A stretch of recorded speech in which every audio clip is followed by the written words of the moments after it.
How we doing, everybody? We are back with another deathless run of Elden Ring, and I am so excited for it. You guys have no idea. You have no clue how excited I am. Before we get started, I just wanted to go over a couple of things. Number one is where is it? I got a thingy built up on boom, where we can actually see my wheel. So we can see the wheel take place, and we can get this all done easy peasy lemon squeezy. So, since last stream we died, we're going to spin the wheel to choose our first build of the run today. Hey, nice. We got the katana. That's OP. I love that. Heck yeah. All right, let's just real quick like switch back and transition. Yeah. Boom. Look at that. I am a pro. So, we are starting with a katana. The wheel has decided. So, we get the easy pick. Don't have to have any debate. Boom. Katana. Here we go. I think this is 23. Boom. I want money.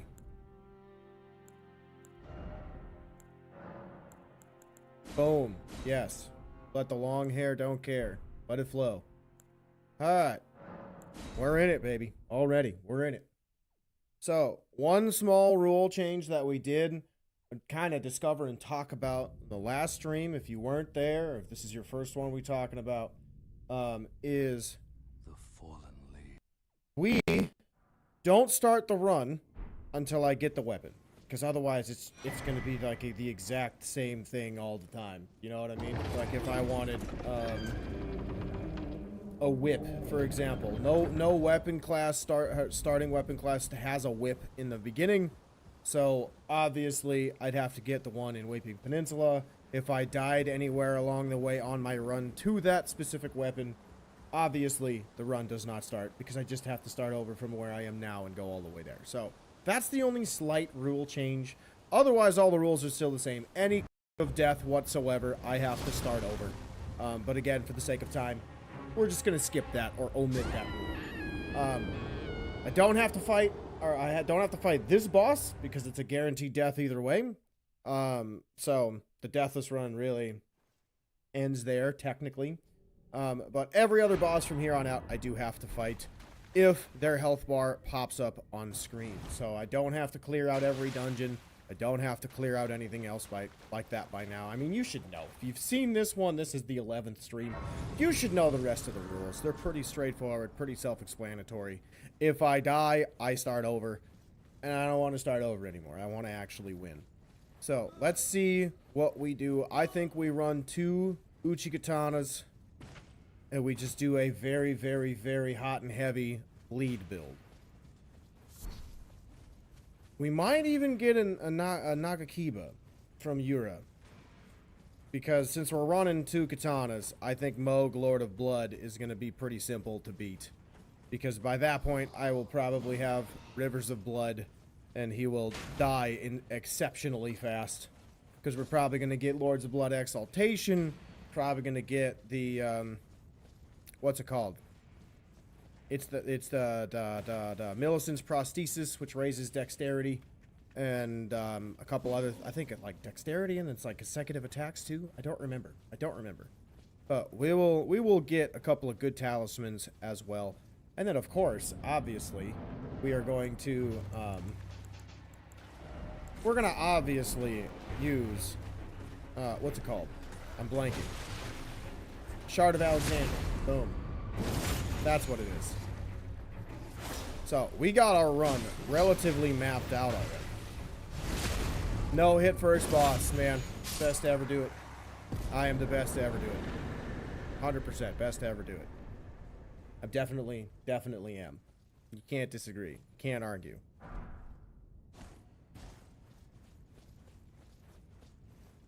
I should also mention, those of you that have commented recently on some of my different videos, giving me actual helpful tips, I appreciate it. I actually do appreciate some of the tips you guys have mentioned. Like, I had somebody, I don't remember the name, comment that I should be using my staff more since I'm a hybrid build. So I should be using that when they're at range. And I'm like, that is a great point. I have not thought about that because I'm so used to being just a melee build and type of things like that. So we'll see. We'll see if I'm able to start doing that now that I'm in the DLC. I'm actually near the end of the DLC in the walkthrough prep that I'm doing. Like, I've got how many places left as of this stream? I've got to record the Abyssal Woods, but I've already gone through that with my walkthrough prep. Then I have Ancient Ruins of Rao, the Jagged Peaks, all the way up to Bale, and then I think just Enter Ilum. I think. So I've only got like 4 sections left. That's at most 8 videos. All right. Oh, I forgot. I'm going to have to go kill the white masks, too, to get the white mask of Vare, or the Vare's white mask, whatever it's called. Killing him now does not give it to me, which is why we're not going to do it.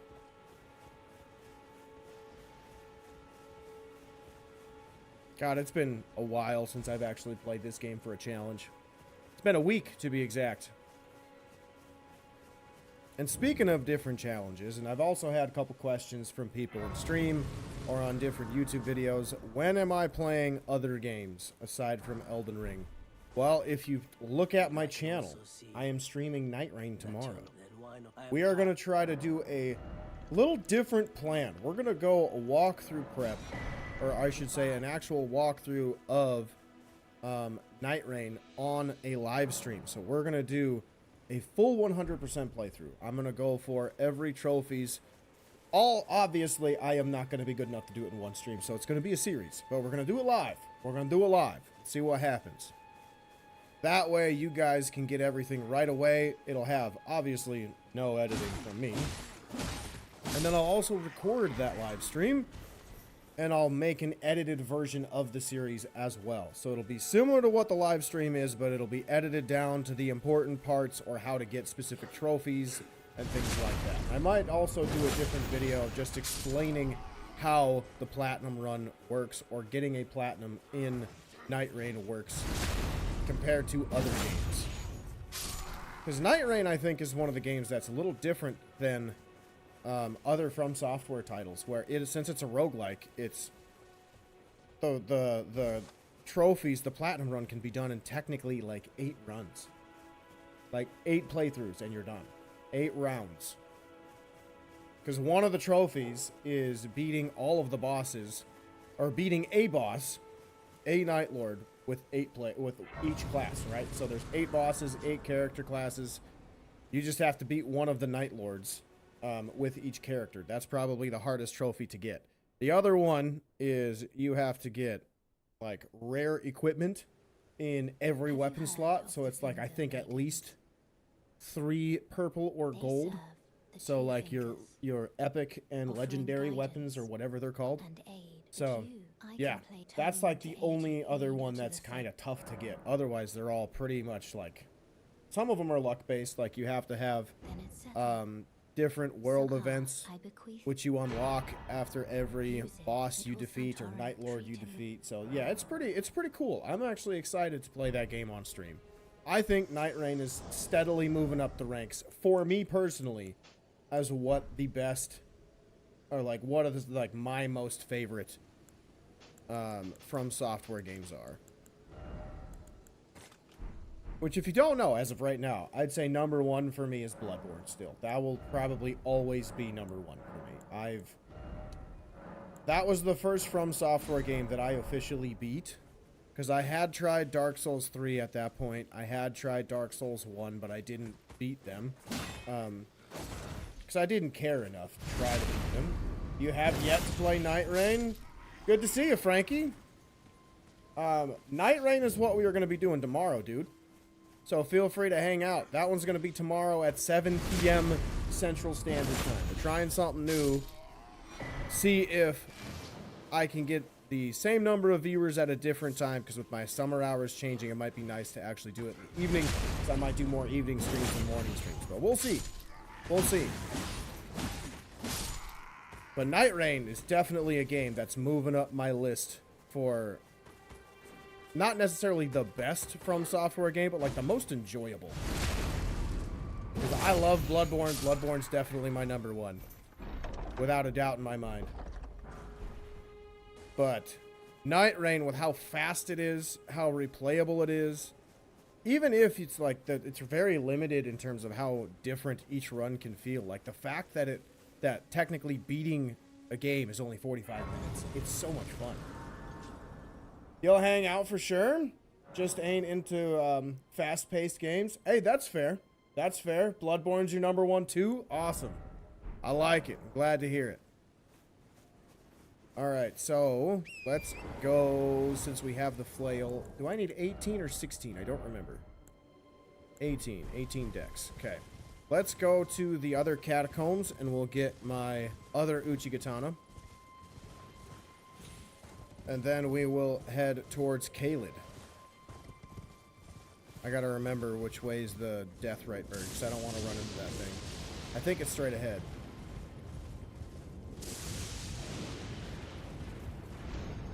So we want to take a hard left. We'll also get these statues while I'm here.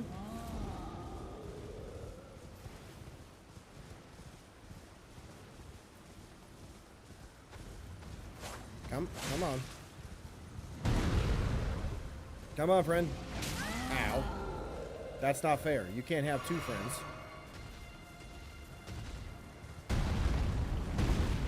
Really? How'd you miss? You had one job.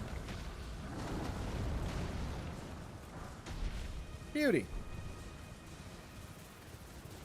Alright, let's grab this Grace up here so we can work back later in life. Oh, missed me. You need to work on your aim, sir. I am surprised you could miss a booty this fat. I know my armor is blocking it, but it's very large, very girthy. Let me use this. Just to make sure I can use the flail.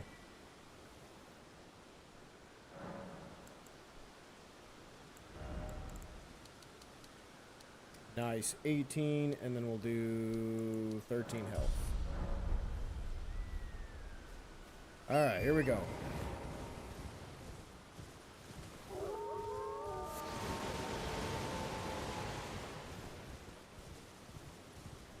Alright, let's go past this camp. I think this is the faster way.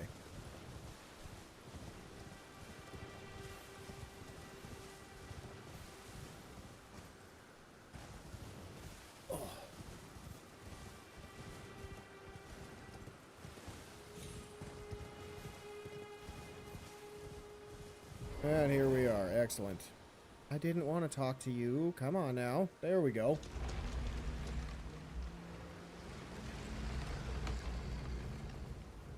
Oh, you know what I forgot to do? I forgot to pull up my list or my route. Let me get that pulled up really quick,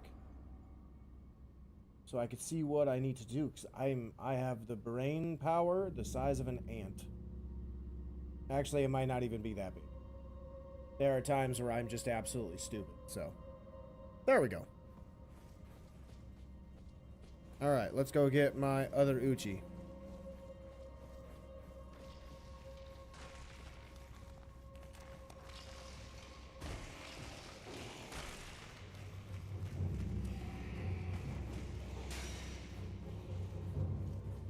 I really love how the level designs in the catacombs are so simple at the start, and then at the end of the game, they just get so confusing. It's one of the things that makes the game really enjoyable. Because, like, even though it's the same thing that you get right as you enter the game, it's still so much different because they just add a little bit more complexity to it. It's kind of nice. It's kind of cool. I wish more games did stuff like that.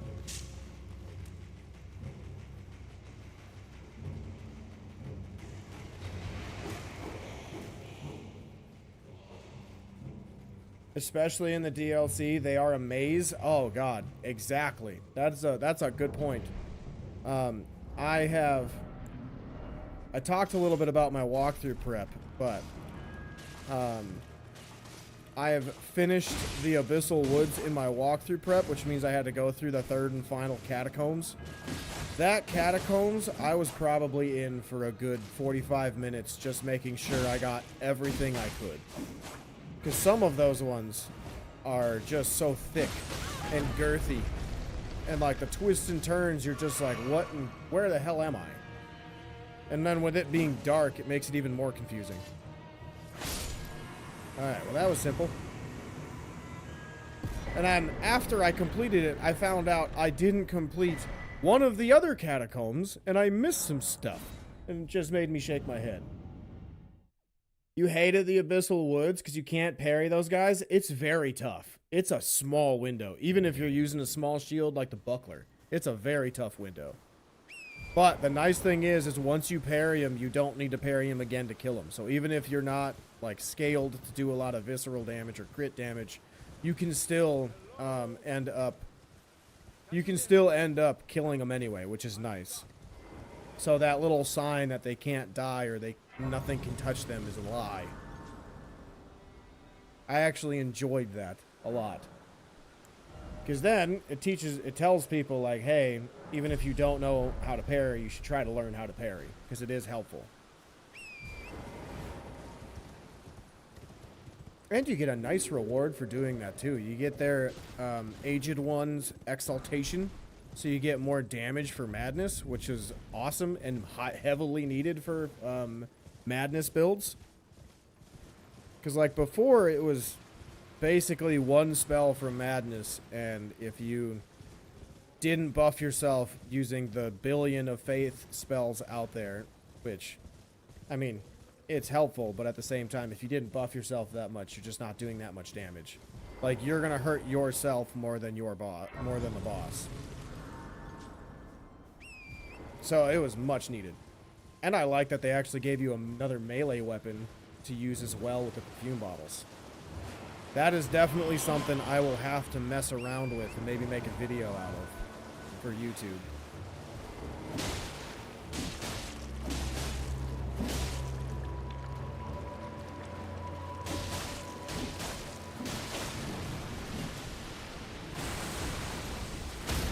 Gotcha. Ow. Oh, I'm gonna get hit. Whoops.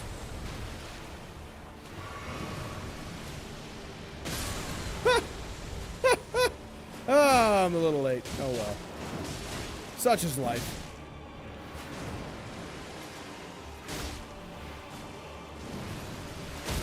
There's that stagger. Oh no. Run! That's not the right button, me! Why am I crouching? Oh boy.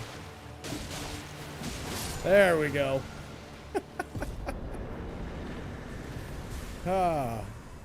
It's crazy because in Sekiro and Bloodborne I could parry with these, right? Yeah. The parry windows in Elden Ring and the Dark Souls games are different. I can't remember who explained it. But basically how the windows work is like the shield, the buckler shield has a hitbox, and the hitbox is a swinging motion across the screen, and you have to time it with that hitbox connecting with their hitbox. So it's not like Bloodborne where you're trying to prevent that hitbox from coming at you. And it's not like Sekiro where you have a bigger window of them to just hit, and your window is like a shield that's just standing there in one spot. This one's moving. So it's not only if you can hit it at the right time, but you also have to be lined up in the right spot, which makes it way harder. Like, it's not incredibly difficult to do, in my opinion, but it can definitely be tough to read against certain bosses. But that also gives you another really unique way of fighting specific bosses. Like, when I get to the end of the DLC, I'm probably going to fight Promised Consort Radahn with parries, and only parries, because trying to fight him with all of his BS is nonsense. Because trying to beat him pre-nerf, which is one of the few things in this game I can say I am proud to do. Like, there can be people that can critique my gameplay as much as they want, but the fact that I beat Consort Radon pre-nerf, like 3 days after the game released, 4 days after the game released, I don't get offended when people say I suck. I'm like, you know what? You're not wrong, but I did beat Promise Consort Radon, so I'm not that bad. But then there are guys that are like, how'd you beat him? Honestly, I don't know. It was pure luck. I didn't parry because I didn't know you could parry him. And then I tried again like a week later when I saw somebody doing like the world record attempt speed run for him, and I thought it was going to be like, oh, just your stereotypical magic build. No, the dude had a dagger and he was parrying him, and I'm like, oh my god, I didn't know that thing. And sure enough, dude hit him, parried him just with parries, and then hit him a couple times with a dagger to proc frost and bleed, and that was that. And I'm like, man, he made that look really easy. Sure enough, I tried parrying him, and I'm like, oh my god, that's so much easier. You still have a lot of BS to deal with, but it's so much more manageable. So now, whenever I do the DLC, that's pretty much the only way I fight Radon, because it's not that it makes it easy, it's that it makes it more manageable. Which I guess is kind of saying the same thing, but not really.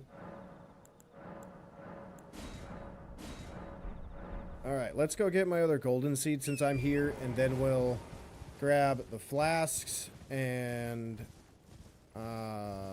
golden seed that's over there too. Then we'll make our way to the dragon. We'll probably come back that way so I can get the Bloody Slash Ash of War, because I think that'll make one of the katanas more bleed oriented, so it'll proc bleed a little faster. I think. I'm not 100% sure, because I know these weapons innately do bleed. Nah, I'm good, man. I want your golden seed more. Oh, that was quick.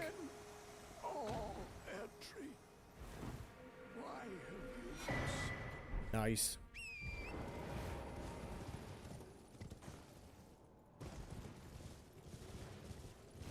Alright, now we just gotta run south for the map piece, the tiers, and the other golden seed by Fort Height. Poor Kenneth always suffers a war crime. Absolutely. I think it's, for me personally, if anybody calls themselves great and announces that to the world, I automatically don't like them. Because I kind of live by the rule of let other people figure out how to describe you through your actions. You shouldn't need to define yourself for everybody.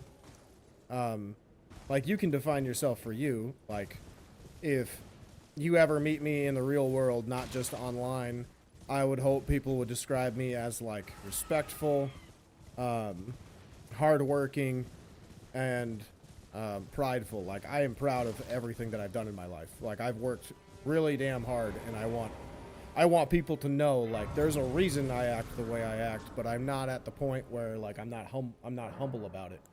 Because, like, a lot of really ridiculous shit has happened in my life, as it does with everybody, and how you handle that is if you handle it the right way, where you overcome that challenge, you should be proud of yourself. And that's one of the things I'm talking about. Like, I've had a lot of things happen in my life that have made me be like, I could either sit there and cry about it, or I can do something about it. So that's kind of my attitude when I say people should be able to see that I'm proud of what I have done. So yeah, and that's one of the things that I like to do. So when I see people, whether it be online or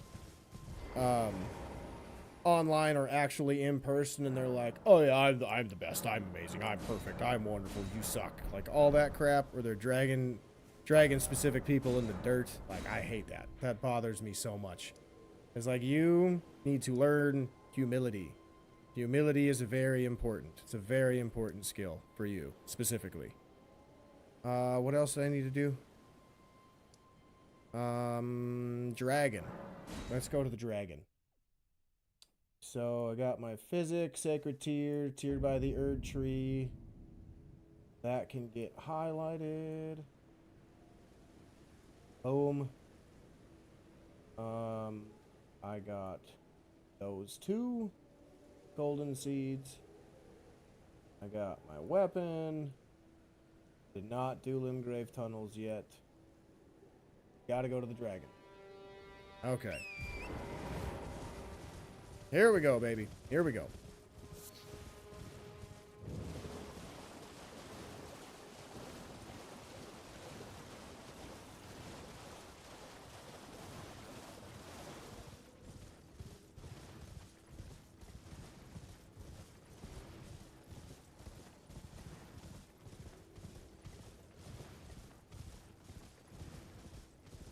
I always feel like that church up there with the sacred tears inside is like the forbidden sacred tear, because you're just not prepared for that invasion at all.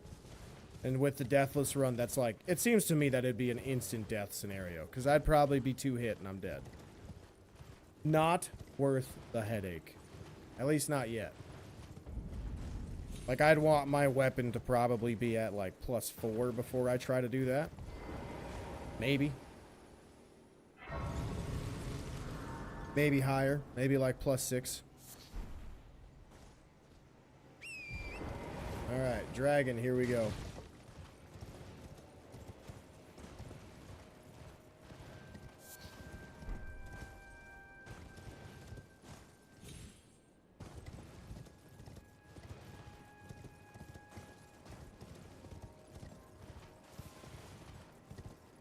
I really like how each section of the game has its own ambiance music, or however you say that.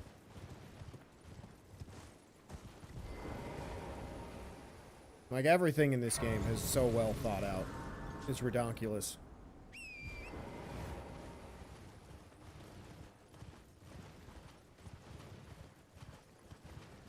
Because, like, this music to me, like, this little ambience music in Caelid is like, you don't want to fight anything, you want to hide.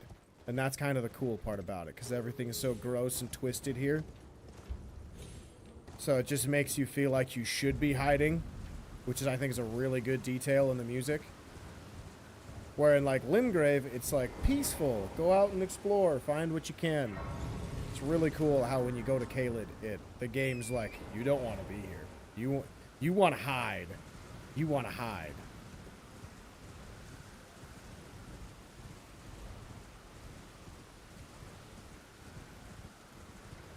Alright, let's get this so we can use it for Rivers of Blood if and when we get there.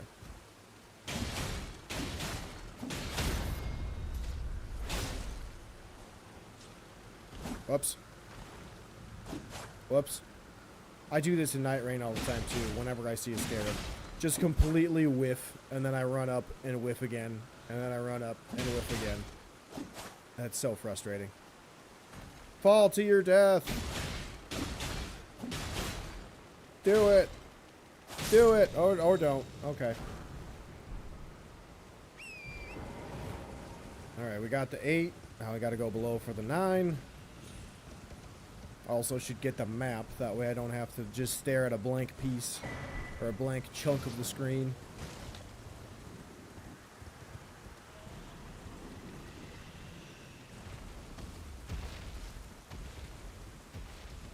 Alright, now Somber 9.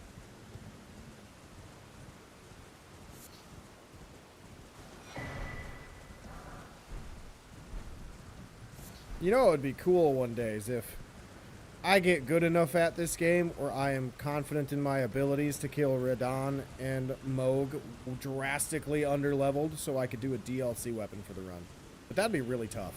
That'd be really tough. Wonder why they made the Somber 7 the most annoying to get. I think that was because they understood the difficulty of the Mountaintop of Giants. So they wanted you to be potentially overpowered in that area for damage, because they weren't sure how strong people would probably be by the time they got there. Because depending on how little or much you explore, you're either going to be really weak or you're going to be really strong, right? Like, I didn't realize that you could get all the way to Somber 6 in Elden Ring just from getting to Altus Plateau. Like, I had no idea. And I thought I didn't know that at all. So once I got my Somber 7 from there, and then before Mountaintop of Giants, you can be all the way to +9. Like, my goodness. Redonkulous. You cheese Mogan Radon, so you can use the summons of your... always summon your team of Avengers. That's true. You could do that, but... That's one of my personal stipulations with this run. I don't want to use summons. So, like, even if it was just the wolves that Ronnie gives you at the beginning of the game, or if it was the Mimic tier, or any of the legendary ashes, I don't really want to use them, because to me, that's not beating the game fully. Like, you beat the game, obviously. I'm not going to discredit you from that, but it's not like the... This is a terrible word to use, because I don't believe this is the right word, but the correct way. Like, the correct way to do a deathless run is to be the one actually inputting the buttons to attack, to heal, to deal damage, dodge, all that stuff. The Rot Dog is insane. I have never used it. I have never used any summons other than a Mimic tier because I wanted to know what it did. That was it. Otherwise, I have never used any summons.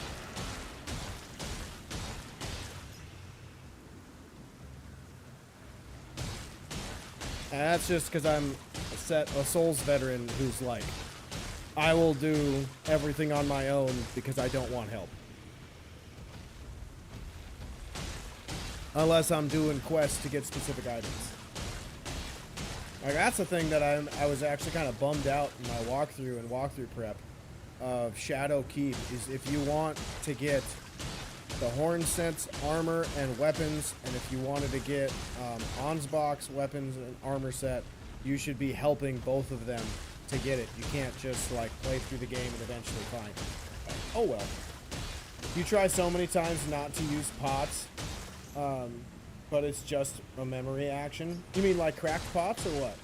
Or like the pot ashes, or the jar and ashes, whatever it's called. Because like throwables I think are fine. That's like a tried and true game mechanic that you can use to help clear out specific locations. Like, I use them every now and again. You gotta use them in the DLC, that's for dang sure, because there's a couple of furnace golems that you can't kill without crafting pots.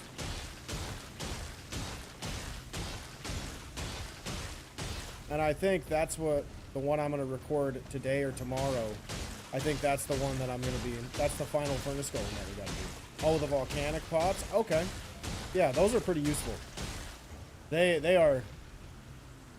make the game a little trivial in some ways. And I say that in a good way. Because there are times where, depending on what game cycle you're on, where it can just be very helpful because of how annoying the bosses are, or it can be kind of like a trivializing thing because the bosses are still easy. But again, that comes down to like that dynamic difficulty, right? It's one of the reasons why we love these games, is because you can choose how hard the game is. You can choose it just by where you put your stats, or you put your levels, how often you level up, what material and upgrades you find. It's really cool. That's why I like these games a lot more than like Call of Duty or trying to think, like Fallout. I think is a good Fallout 4 is a fun game, but I haven't played the other ones. But like that type of series and stuff like that, the dynamic difficulty isn't as noticeable for me. Like, it's there for sure, it's there, but it's not as noticeable for what I would like. Okay, so I think the Naga Kiba is 18 strength, if I remember correctly. So we are gonna go. We got 2 levels left. Oh, I got 1 level left. Okay. You're pretty good at PvP, but yesterday you lost so many times. They were spamming hefty pots and fists with endure. Ugh. Ugh. That just sounds annoying. That sounds so annoying to deal with. Yeah, hefty pots, yeah. Yeah, that's... I don't do PvP. Like, I respect those that go out of their way to play the janky PvP system that this From Software is always known for. Because, like, you gotta account for other people's terrible internet. Like, there's lag on the inputs. There's delay on specific attacks or dodges. You gotta be guessing what they're gonna do. So I respect it. If you're, like, PvP is your main goal, I respect it a lot. But that doesn't mean I can do it. I'm pretty bad at PvP. Like, I don't know if you've watched any of my playthrough, but there are some invasions, even just against the NPCs. I'm like, oof, that's not good. That's not a good attempt. They have lag switches? What is a lag switch? That sounds like some advanced technique from like a sword master. What in God's name is a lag switch?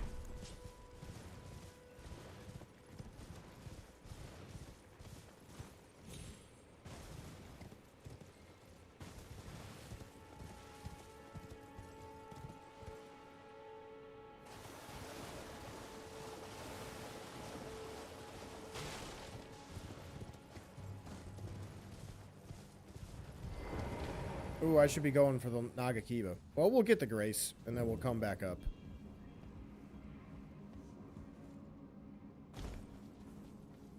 They can make it seem like you're swinging, but in reality, you're 2 seconds behind them. Oh. Ugh. I don't like that. I don't like that at all. Before I was a content creator, I was playing Elden Ring with my girlfriend, and she had never played the game before, and I probably had like 500 hours at that time. And I didn't realize that when you summon somebody into your world, that triggers PvP, so people can invade you. We had somebody from Twitch, and the only reason I knew that is because it was like their Twitch/handle was their name on the actual character enemy I was fighting. And that dude was so annoying. I think he had a great bow with the golem great arrows, so he doesn't aim at you, he aims at the ground and blows up the ground. Ugh, it's so annoying. I was running around trying to avenge my fallen girlfriend, who was just trying to figure out how to play the game, for probably a good 10 minutes. And then I was like, all right, dude, you can just kill me. This is so boring. So I just had I had an animation or the gesture. Which one was it? I can't remember. It was one of the starting ones. I just did the dejection and was like, all right, you can just kill me. I want to be done. I want to go back to playing one of the most fun video games I've ever played with my girlfriend. If you have to cheat to win, then why play? Exactly. Exactly. That's what I feel like some of the PvP stuff feels like. When they do stuff like that, it just doesn't seem fun at all. All right, let's go over that way. But I also want to get Unsheath.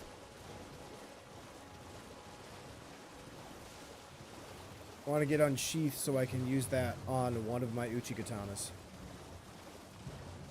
Which means hopefully I won't die to the crabs, but we'll see.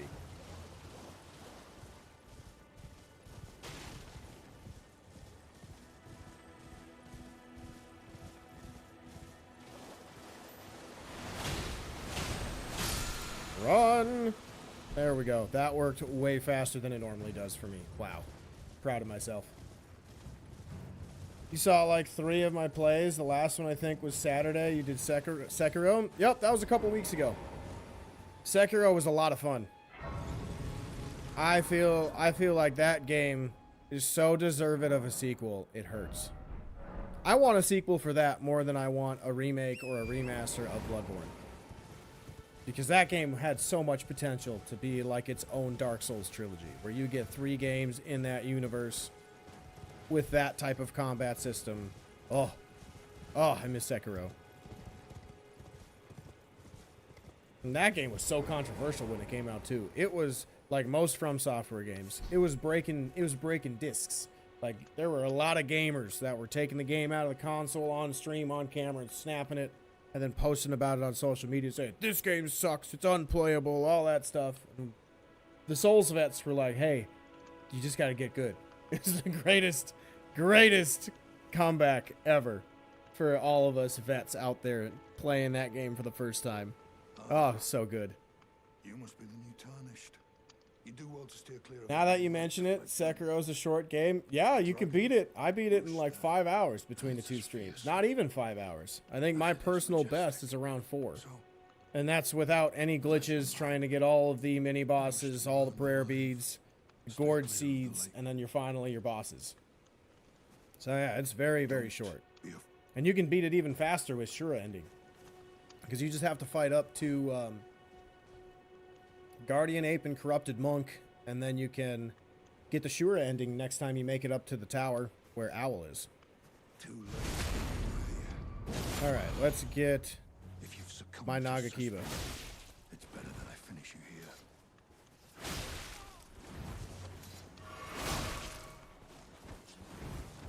Why are you punching me? Woo! Good move, sir. Got him! Unlike Bloodborne, you have so many Chalice dungeons. Yeah, there was like no extra content other than the main story, too. That was a good point. That's a very good point. I didn't even think about that. Alright, nice. Got the Nagakiba. I feel better now. Hands down, best katana in the game. I would say just barely edges Rivers of Blood. Just barely. For me. Alright. I gotta think. What's next? Limgrave Tunnel. Then I gotta get a golden seed from Stormhill Shack, Stone Sword Key, and then we move on to Weeping Peninsula. Cool. Oh my god!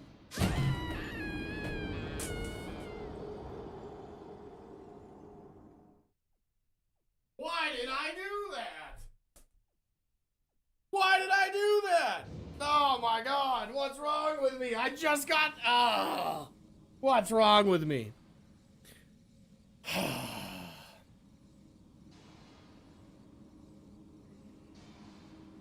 That was the dumbest thing I've ever done in my life. That right there. God damn it. I can't believe it. I can't believe it. I can't believe it.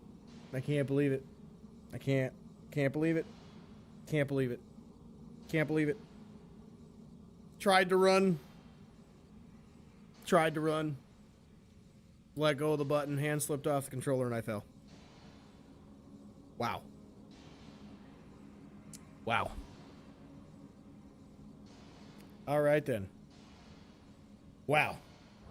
I was like, all right, this is gonna be a good run. We got a good weapon class to start. Nope.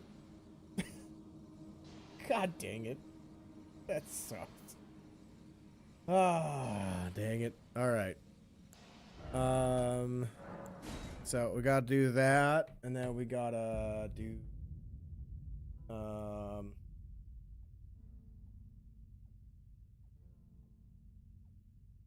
that, and spin the wheel. All right, hang on. We got to, where's the thing? Shuffle. That way we know it's for sure randomized.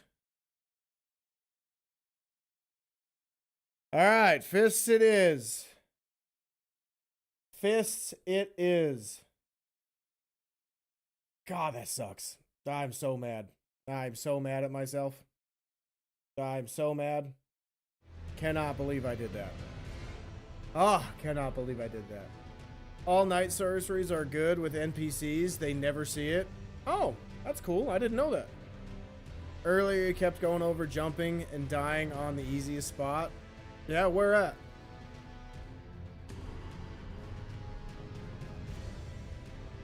Alright, so what did we do? What was it? It was fists? Yeah, fists. Okay. God, I can't believe I did that. I cannot believe I did that. I cannot believe I did that. I can't. Cannot believe I did it by jumping backwards.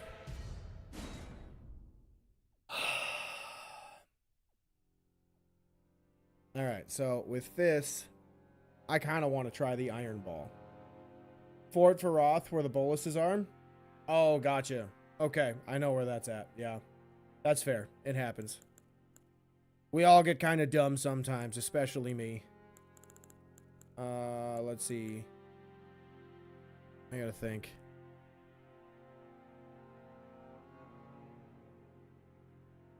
I kind of want to try the Iron Ball, but if I do the Iron Ball, it means I gotta kill the Boggart guy in Liurnia. because I've never used that weapon, and I've heard they're really good. You did it 4 times. You were like, wow. Yeah, sometimes you just gotta like. There's not much else you can really do. You just gotta be like, wow, I need help, or like, wow, I gotta do something. All right, I think we'll do Vagabond. God, I'm so bummed. I was so excited that I got katanas on the wheel. Oh, now we got this. Not a bad weapon class. It's just a pain in the butt to try to get.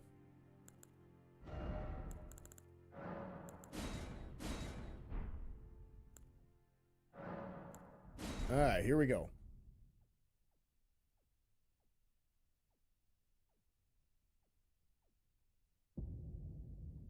All right, so in case I didn't say this earlier, I'm going to remind everybody what the rules are.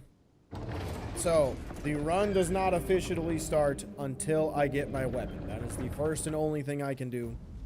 Can't fight any bosses. I can't fight any enemies or anything like that unless that enemy is holding the weapon I want to get. So, for example, if it was straight swords and I wanted the Lordsman's straight sword, I'd kill the enemies that drop that. Otherwise, that's it. I wouldn't be able to do anything else. With the exception of this boss, I cannot fight. I do not, with the exception of this boss, I have to fight every boss that appears on screen. And obviously the ones that are in the way on the run.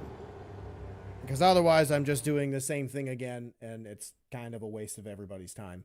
Yours and mine. So, if I die before before I get the weapon, we just carry on like nothing happened. This is the only one that I will also fight beforehand, just because it's not really a boss, it's just a basic enemy.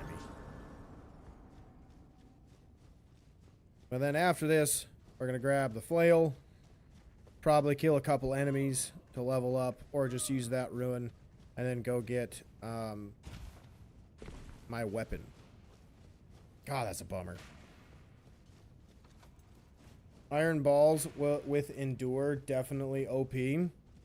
I was thinking like a Hoarfrost Stomp or, yeah, probably Hoarfrost Stomp, honestly. Try to get some Frost procced. But we'll see. Because I don't even remember where you get Hoarfrost Stomp in Liurnia. Like, I don't remember how to get there. I think it's on the backside of Caria Manor, but I don't remember.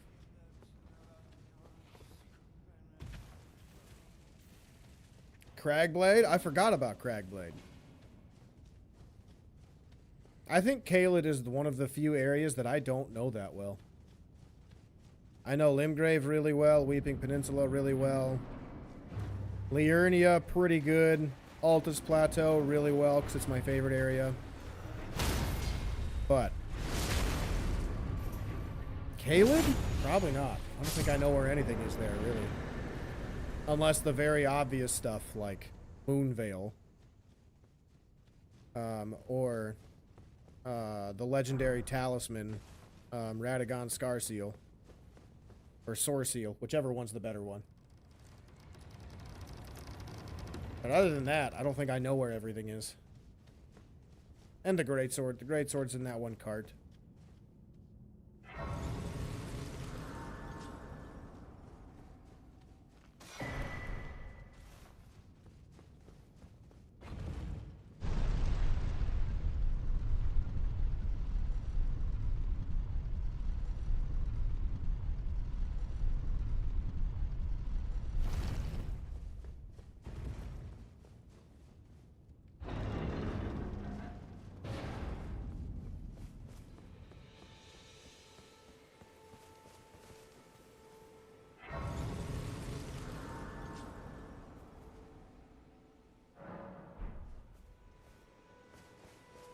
Also, this is what I was talking about earlier with the music.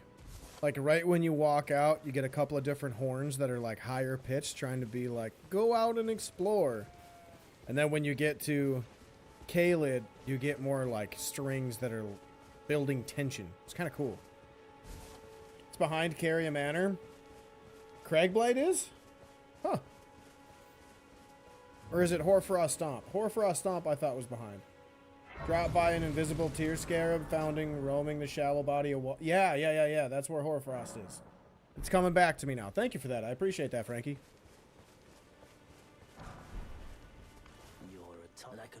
Yeah, the stomp.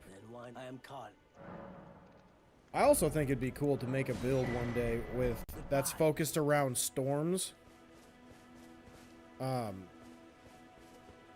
Because they added in the DLC that storm talisman.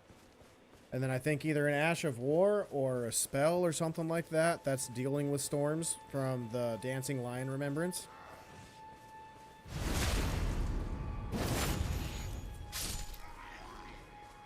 I have not messed around with that stuff. But that's one of the things that my goal, or that's one of my goals this summer, is to try to make probably 10 to a dozen build videos. So I can do my interpretation of a couple of different unique builds that aren't the norm. You forgot so many things, but when you get close, you're like, oh yeah? That's how it goes. Especially if you got like hundreds of hours in this game. You got a vague memory of where things are located.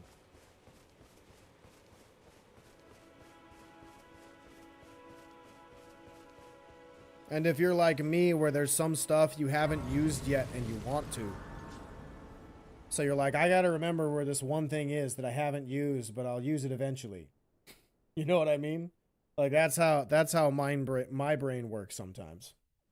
Like a couple of weapons that I haven't used, but I know exactly where they are. Miquella's Straight Sword or Miquella's Night Sword in Effigial of the Halig tree on that one column that's kind of hidden away. Know where that is? I get it almost every run. Never use it because I'm always set up for a different build.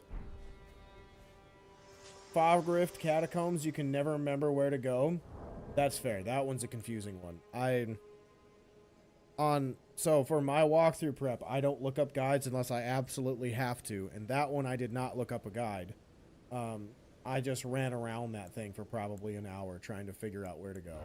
And I don't remember if it was that one that I gave up on. It was like, okay, I got to look up the last little bit to see if there's something, because there's an area I see that I know I haven't been to.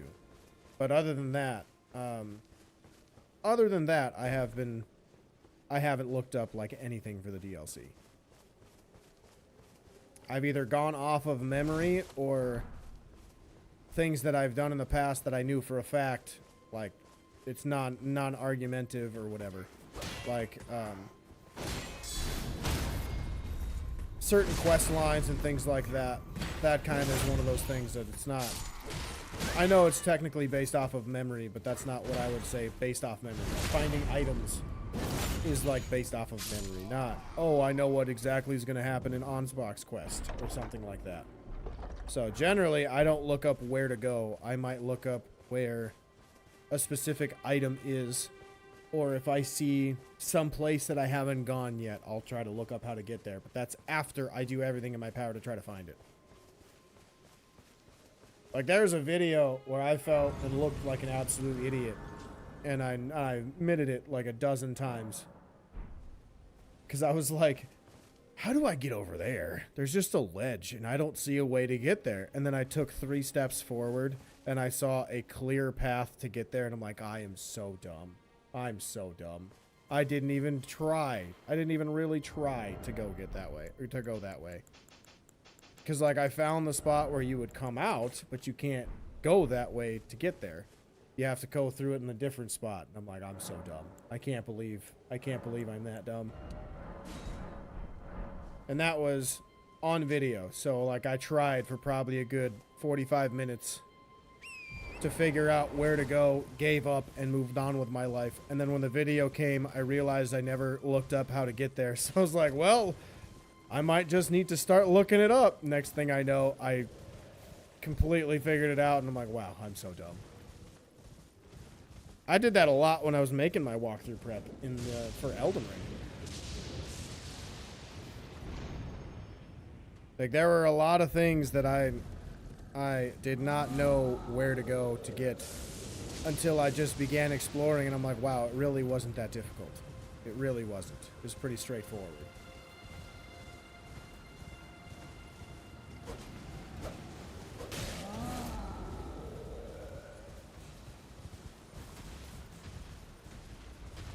Come here, breaky breaky. Thank you. What a nice guy. What a nice guy.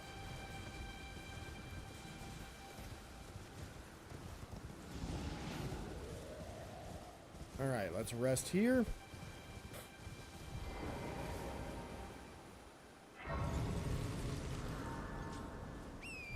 And then we want to ride this way to grab our golden seeds that we want.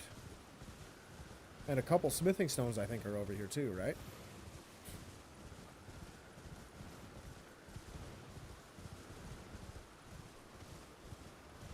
Yeah, there they are.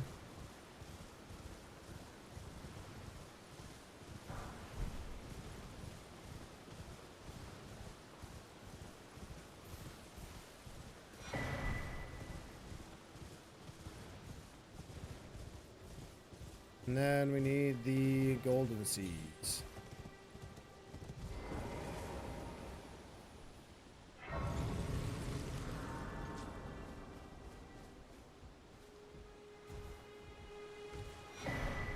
Alright, stone sword key, handy. Now we need... I'm dumb. We need to head north. I knew I was forgetting to grab something from that camp.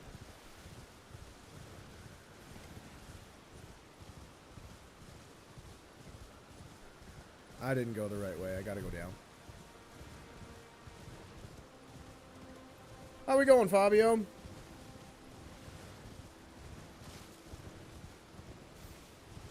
You already missed one of the probably the best deaths I think I've ever had in this game. Like, it got me to actually leave for 10 seconds because I could not believe how dumb I am. I had... Wait. I'm not in the right spot. Let me go back. I'm dumb. So, I had just gotten the weapon I wanted for the run. I got into Limgrave Tunnels. And I stood up from the grace, my hand slipped from the controller, and I hit circle, and I jumped right down the elevator. You are not guilty this time. No, no. This was entirely my own stupidity. But I had finally just got the weapon that I was doing and was about to basically officially start the run, and I immediately died. I could not believe I was that dumb. It is terrible. I was amazed at how stupid I am. But now we are going for the iron balls, which are in Liurnia. Jesus, yeah, it was so bad. It was so bad. And that was after about 40 minutes of running around, grabbing the necessities like flasks, golden seeds. I killed the dragon, all that stuff. Such a bummer. But I'm excited to use the, what's it called? Iron balls whenever we get there. Because I have not used those yet. And I think using, like, Hoarfrost Stomp on that would be pretty good, too. But we'll probably put that on if I survive once we get through Limgrave.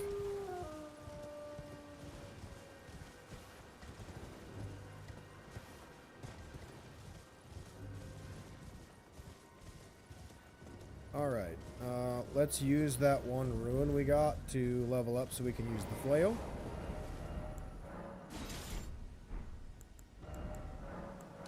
Oh, did I already? Or did I not choose the land between them? I might have already used it. I haven't been paying attention. It's fine.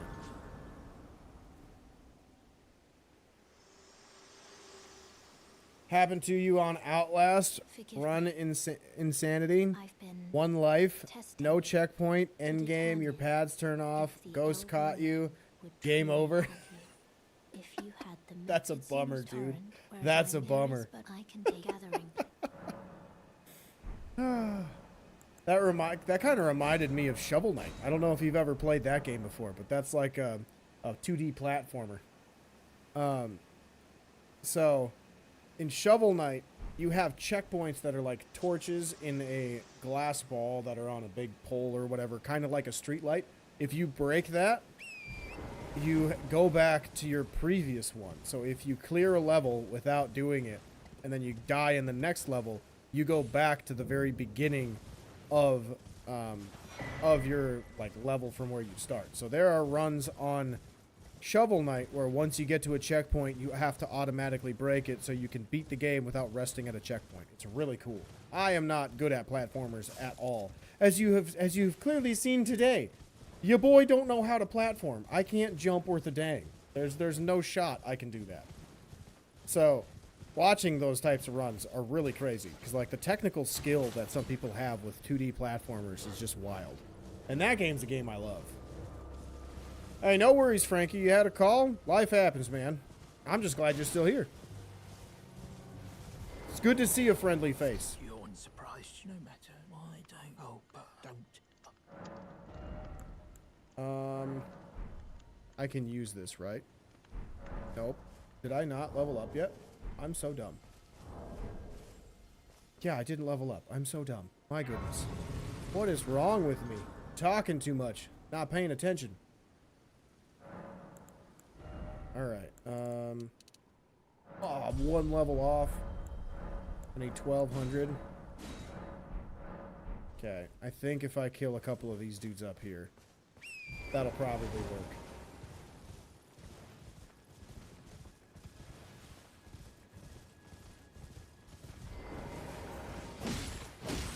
Oh, that's not the right. That's not right. Hang on. Bad magic. Got him.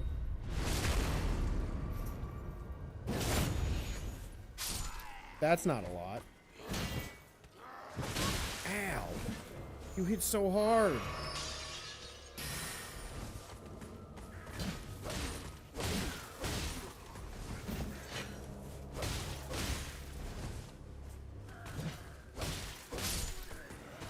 There we go. That's better. 2D platformers can be quite useful to master jumps. Oh, 100%. Like, I respect those that like Hollow Knight and Hollow Knight Silksong. I do not have the patience or the skill to play that game and have any sort of fun. Like, I have tried playing Mario with my girlfriend. Different games from Mario on our Switch that we have. I can't do it. I'm so bad at them. I get so frustrated at myself because I just can't platform. I can't. It's not in me. It's like against my very being to be able to platform. Getting to the bottom of the frenzy ending is a true pain. Oh god, 100%. Like whenever I do it right, it's like I'm like the happiest man alive because I can't believe I did it. But how many times it takes to do it right? For me, at minimum 3. It takes me at least 3 times. Because those narrow platforms, man, they just get you. I think the worst platforming one for me, though, out of all of the From Software games, has to be in Dark Souls 1. When you're running through the invisible bridge area behind the Grand Archives or outside the Grand Archives. I forget what they're called. But it's got like those crystal troll enemies or whatever they're called. Alright, is that enough? I'm literally 1 ruin off. Are you kidding me?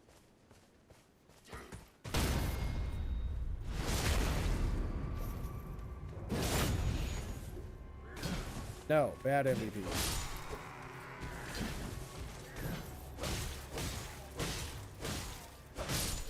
Alright, there we go. Ooh, Smithing Stone 2. Thank you. Don't mind if I yes.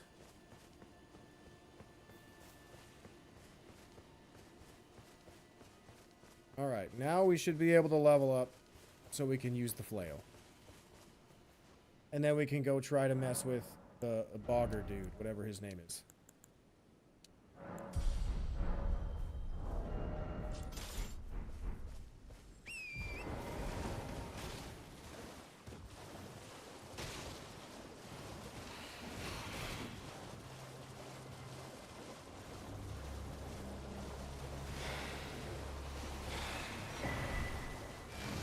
Wow, I didn't get hit by them. I'm surprised. Normally, it's the exact opposite of what happens.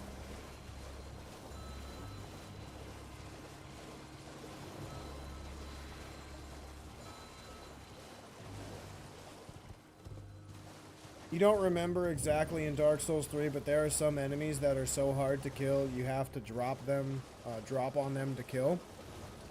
Those are in the DLC, I'm pretty sure. They're the giant fat dudes. I forget what they're called. But they have a really cool looking curved sword. And they have like a black ring for a face. Like the abyssal face. I don't know what they're called. But like that's what they look like, I think. It's been a long time since I played Dark Souls 3. Yes. Okay, yeah. Glad we're on the same page, Frankie.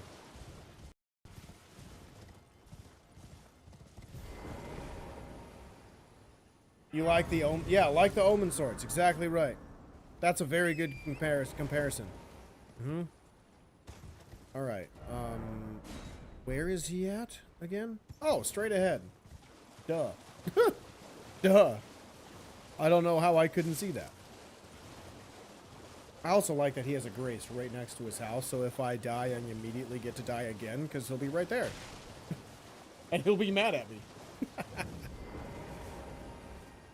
Alright, time to get my balls. Gotta get my balls from this guy.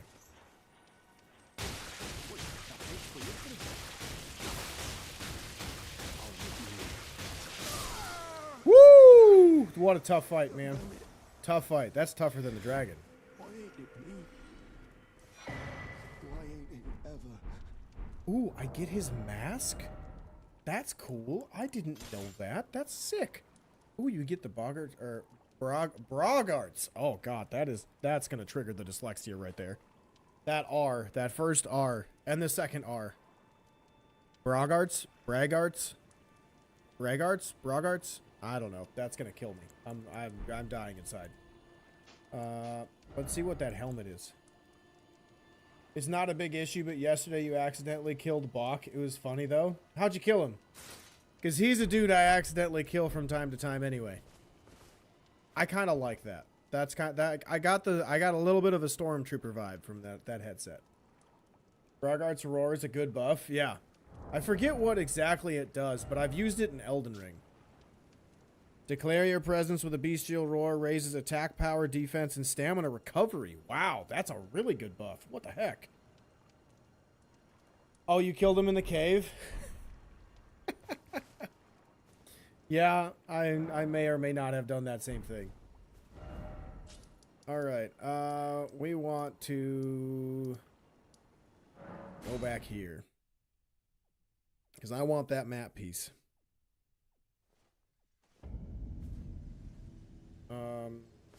Yeah, map piece, and then we will run to the other grace, and then we'll go back to the Church of El, and we'll level this bad boy up. Oh, we should also go to the dragon. That should be the next thing I do. Is Bach the tailor? Yes, he is. Yep. He's the dude that just alters your garments. It's no biggie because I don't... Yeah, I don't alter my armors either. I don't think there's any armor that really looks cooler if you alter it. Actually, there's one. There's only one armor that I know of that looks cooler. Two. That's it. That's as high as I'll go is two. One is the Raging Wolf set. I think it looks better without the cape. And the Beast Champion set, I think, looks better with the cape. So if you alter those two sets, then you're A-okay in Fashion Souls for me. I want to... Can I level this bad boy up? Let's level the bad boy up. Church of El.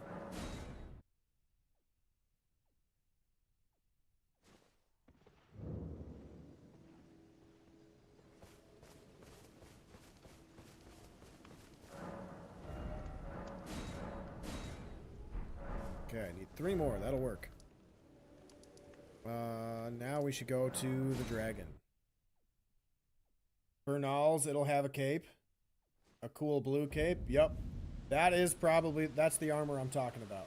Full camera. Why are you freaking out? I know I'm ugly, but you gotta focus on it. There we go.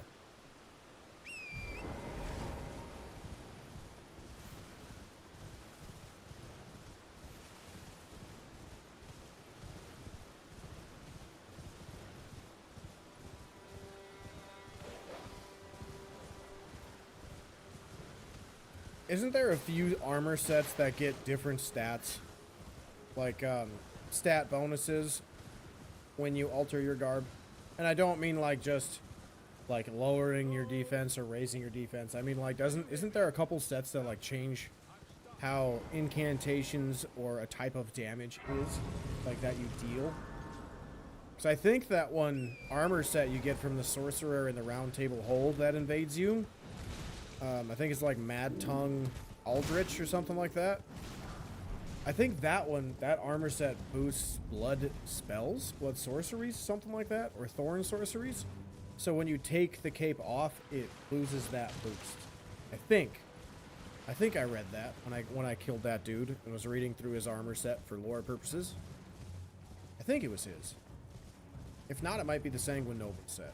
Those two are pretty similar.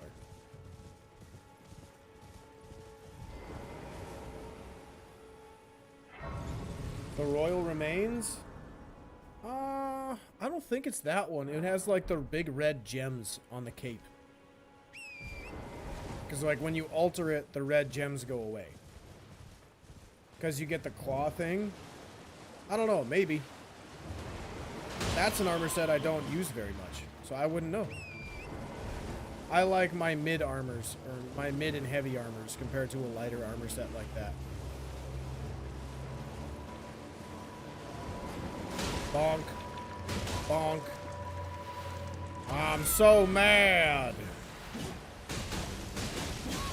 Ow. Dang. God dang, that was one stamina bar.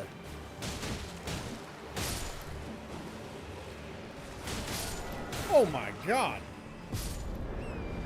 Oh my god, that's ridiculous. That's ridiculous. Okay. Next time if there is a next time, we're coming back to get these bad boys. Jesus.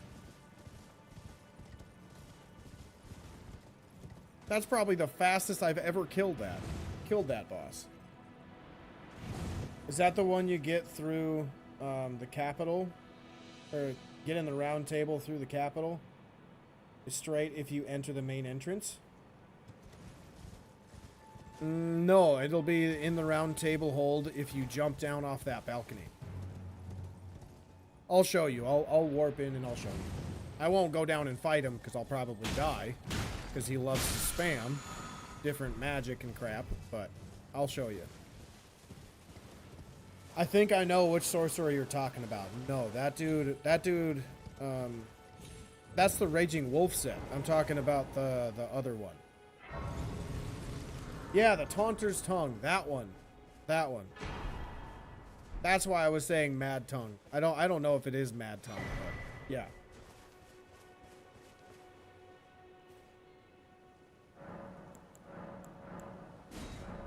Alright, we got that done. Now we want to continue to the dragon. Or actually, Kenneth! Oh, Kenneth! Frankie says I have to commit more war crimes against you.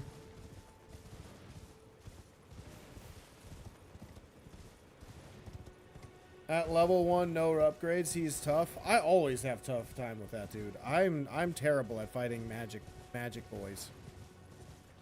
I also like that he has a scythe. I think they're called Reapers in this game though, which I think is a dumb name. I like scythes. Is anybody there?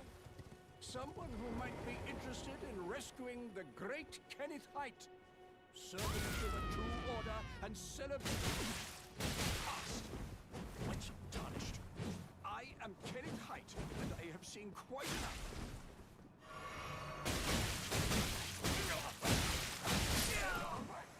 Good job, Kenneth. You nicked me a couple times.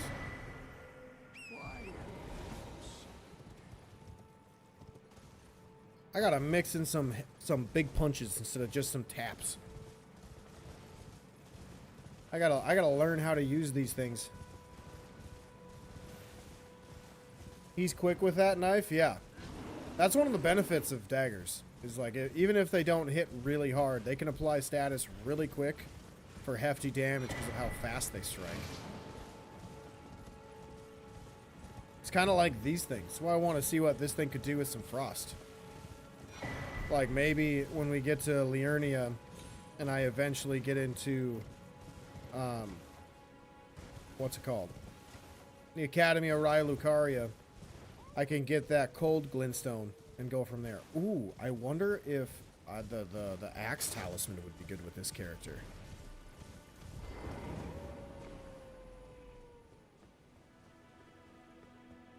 There's a streamer who says Kenneth must always die no matter what. Really? Can you complete Nefeli's quest if you kill this guy? I don't think so, because I think he plays an important role in determining whether or not she is in fact the future ruler of Stormvale Castle. And like the rest of Limgrave, I guess.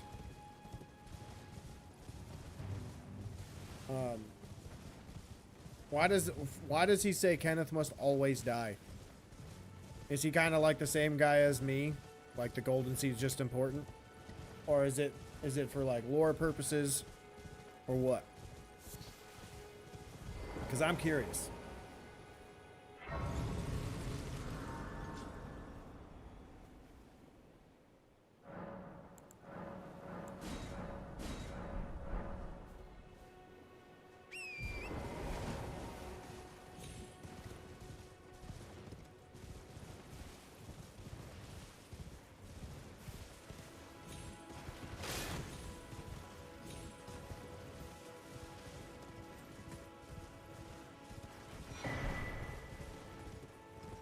It's an ongoing thing. Everyone in his chat just voted it. Oh, gotcha. I see. I see. That's one thing I got to start figuring out. Different votes and whatnot. How to do polls and all that stuff. I'll figure it out one day. After all, I only stream on weekends. Which, again, reminder. Streaming Night Rain tomorrow. 7 to 10 p.m. Central Standard Time. I'm not sure what that is for you, Fabio, since you're over there in Italy. But who knows? You might be awake. Alright. I think I've done everything I needed to in Limgrave, other than going to get the rest of the stones. So let's just go to the dragon. Let's go to El Drago.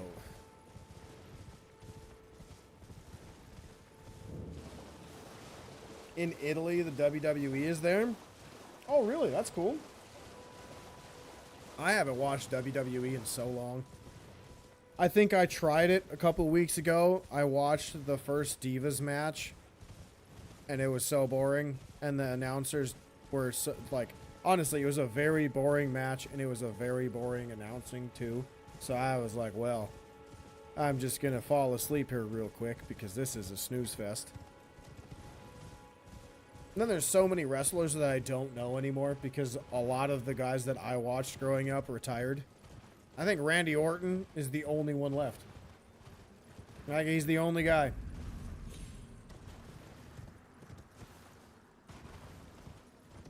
Him and maybe Cody Rhodes. Does Cody Rhodes still wrestle? I don't even know. Again, it's probably been a decade. Maybe. Yeah, pretty close to a decade, I'd say. Since I've last watched. You've been watching AAA. It's freaking amazing stuff they do. Cody's champ. Oh, that's cool. I didn't know that. What title does he hold? Is he WWE champ?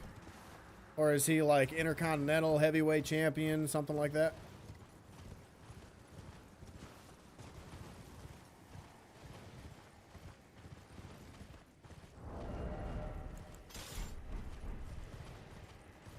World title. Oh, good for him. I was hoping he'd get his claim to fame one day.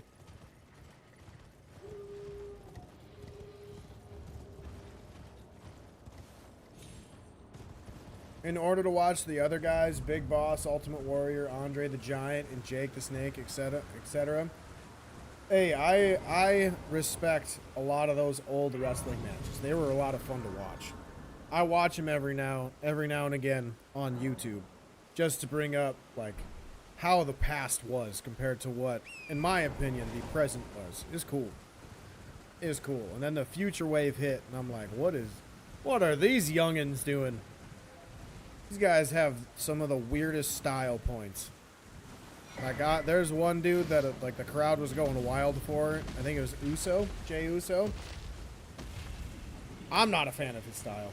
And like the yeet stuff. Like, I know I say yeet all the time on stream because I love the word, but like making that your identity is tough for me.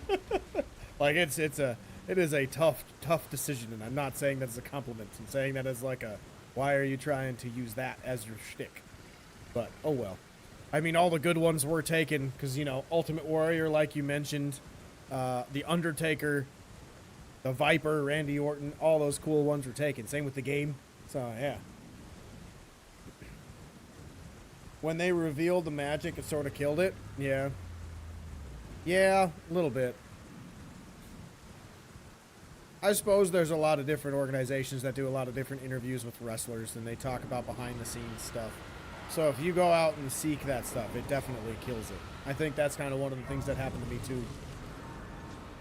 Because like I was a huge Stone Cold Steve Austin fan when I was a really, really little kid. So when my dad would flip on WWE and it'd be The Rock versus Stone Cold, or Stone Cold versus anybody, like it was so much fun. My parents had they would fill like glasses of water for me, and I would do that big slam over my head, water spilling everywhere. It was a lot of fun. It was a pain in the butt to clean up, but that was a lot of fun as a kid. You still remember Lex Luger body slammed Yokozuna? Jeez, Yoko was 600 pounds. Yeah, I've seen highlights of that. That's wild. That's some wild stuff. I do like some of the stuff that they have from like their bigger athletes, like Big Show or like Mark Henry. They were being interviewed like, you've been slammed by a select few wrestlers. Who's the one that helped you out? And both of them said John Cena. That dude could be a world's strongest man if he wanted to. I firmly believe that. That, or he could be like a power lifter champion or something like that. That dude's freakishly strong, and he worked so hard for that strength, dude.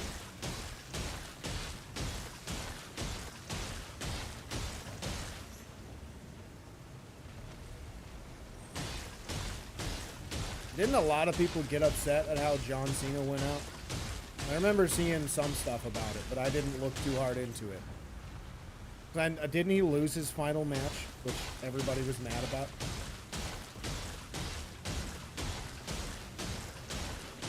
Hulk slammed Andre too. It's all about cooperation. Yeah, exactly.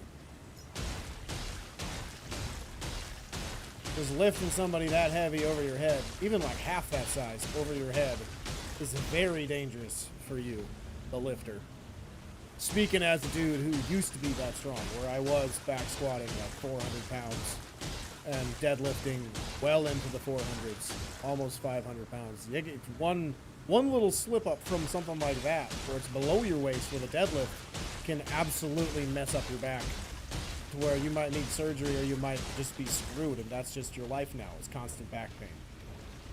So, technique, cooperation, all that stuff, super important when you're lifting things that heavy, or people that heavy.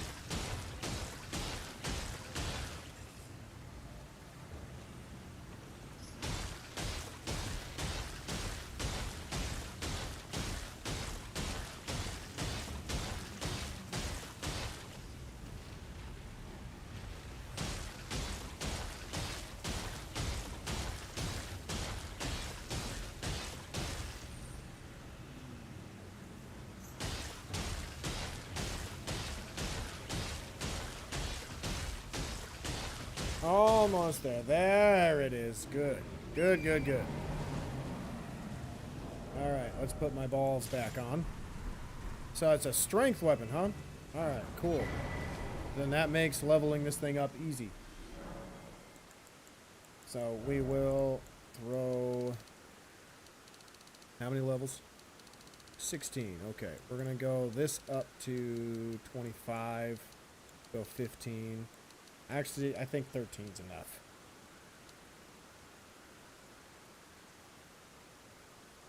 Yeah, I think that'll work. I think that'll work for now. Let's see. Now I gotta pull up my list. What's next? Oh my god.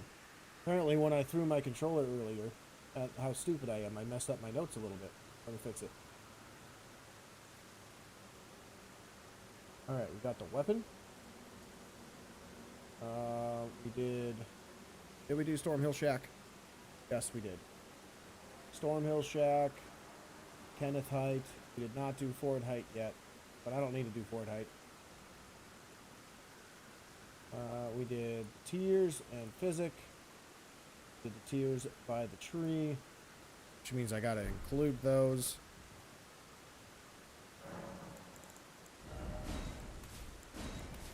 Boom. Oh, I also forgot my talisman. There we go. Now we just need to go Limgrave Tunnels, I think.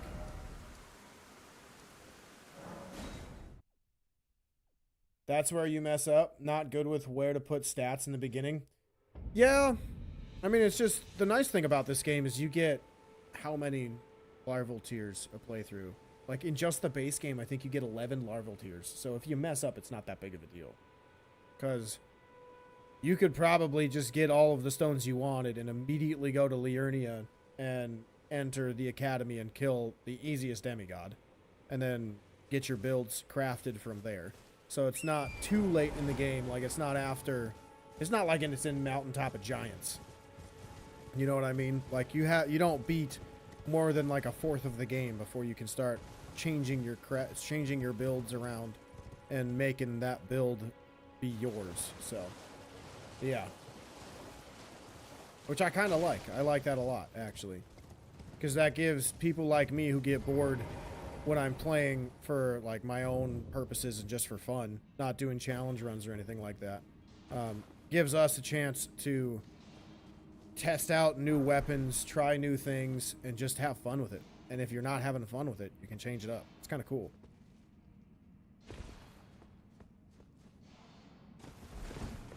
Because, like, I don't read into leveling that enough to where it's like, if I level this now, I'll do this amount of damage, and then I don't have to touch it until this portion of the game when my damage gets nerfed a little bit. Like, I don't care about that in the slightest. Like, that's way too much work for me.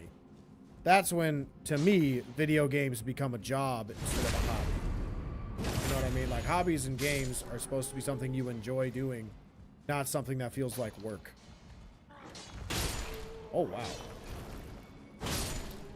Yeah, I gotta use heavy attacks. My goodness.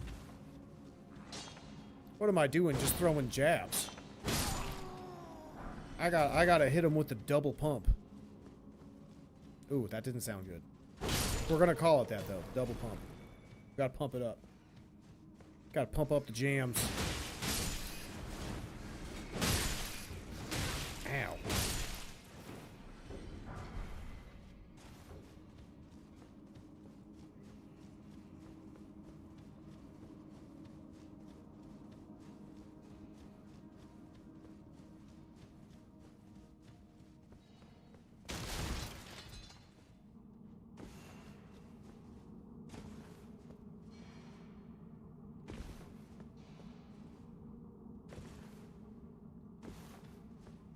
Alright, just for safety, so I'm not running back here and I fall, because I feel like I'm going to get distracted. We got Fabio in the chat, so more than likely I'm going to run off a ledge somewhere.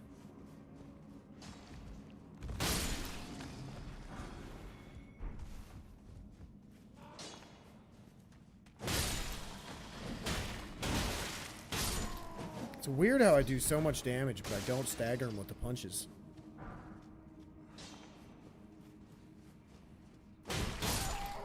Ooh, that running punch is kind of cool. I got some style points with this weapon. I like it. I figured you'd like that one, Fabio.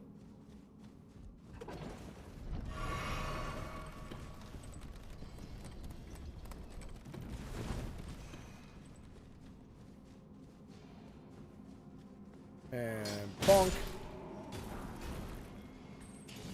Oops. Ow. No fire.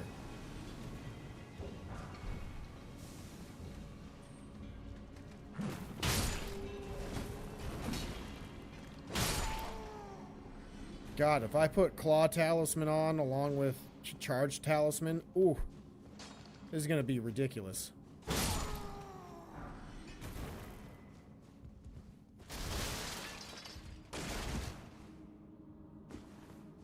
Oh, I thought there were, yeah, I was saying, I thought there were items over here. My brain's not braining very well right now, I guess. Alright, boss fight time.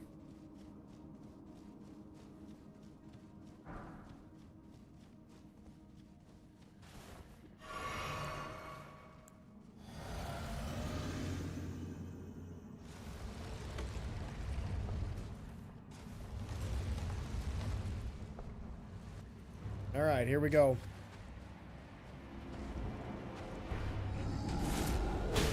Oh my god. Oh my god. That's ridiculous. Who needs to crit? Jesus. Why have I never tried using these before? Who would have thought one of the best weapons is balls? Who would have thought? Who would have thought? Alright, do I have enough to level them up now? Yes, I got more than enough. My goodness. I gotta think where I need to go later. It's just Weeping Peninsula, right? Yep, Weeping Peninsula.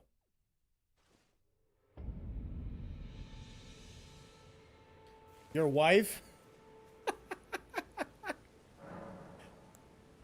Did you have to confirm it with her, or do you just know the answer?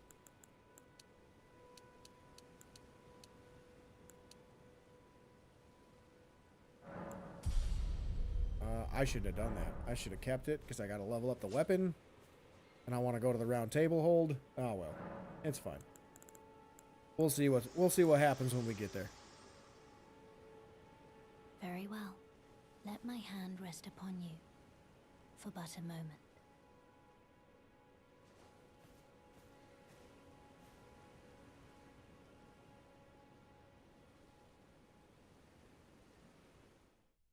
She's not a lover? Oh, so she's a fighter? Okay. Good luck with that, dude.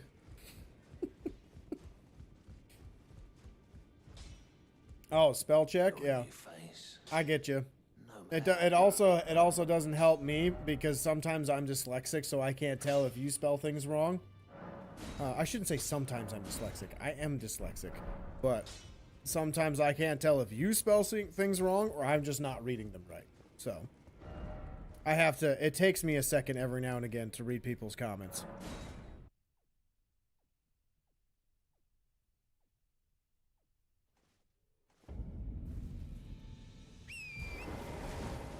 All right, here we go.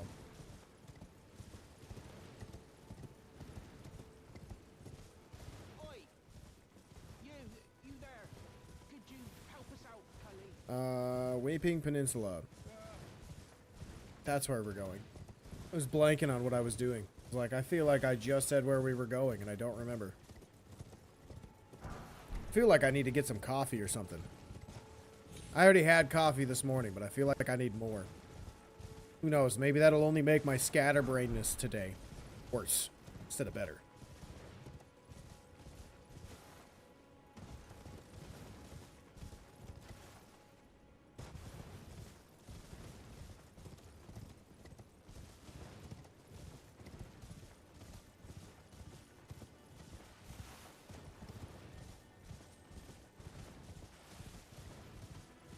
Coffee and Red Bull will do the job. I can't drink that much caffeine. My body rejects it. And it's not like I have like the heart problems or anything that some people can have. Yeah, I more or less have like the digestive issues of it. Like too much caffeine speeds up your metabolism so fast that your digestive system speeds up how fast it moves food through your digestive system. So basically whatever you eat goes out way faster and all of the nutrients and whatever are not absorbed. So if I have too much caffeine, the good old friend diarrhea will occasionally occur. But that was all because of when I was in college. I went to school to be a teacher, a physical education teacher. So I had finally got to my student teaching, or my semester of student teaching, where I was teaching with one cooperating teacher who was going between high school and middle school aged kids. So he was at two different buildings. So I followed him the whole 16 weeks. Normally, you're following two different teacher schedules. One for the first half, a different one for the second half. And I had an early bird class with him that started at 6:30 in the morning. So I would wake up at 5 a.m., make myself a cup of coffee, finish my coffee by the end of that early bird class, which is around 7:30. Then I'd have about an hour and a half until our next class, so I'd go home and I'd make more coffee, sip that throughout the rest of the morning.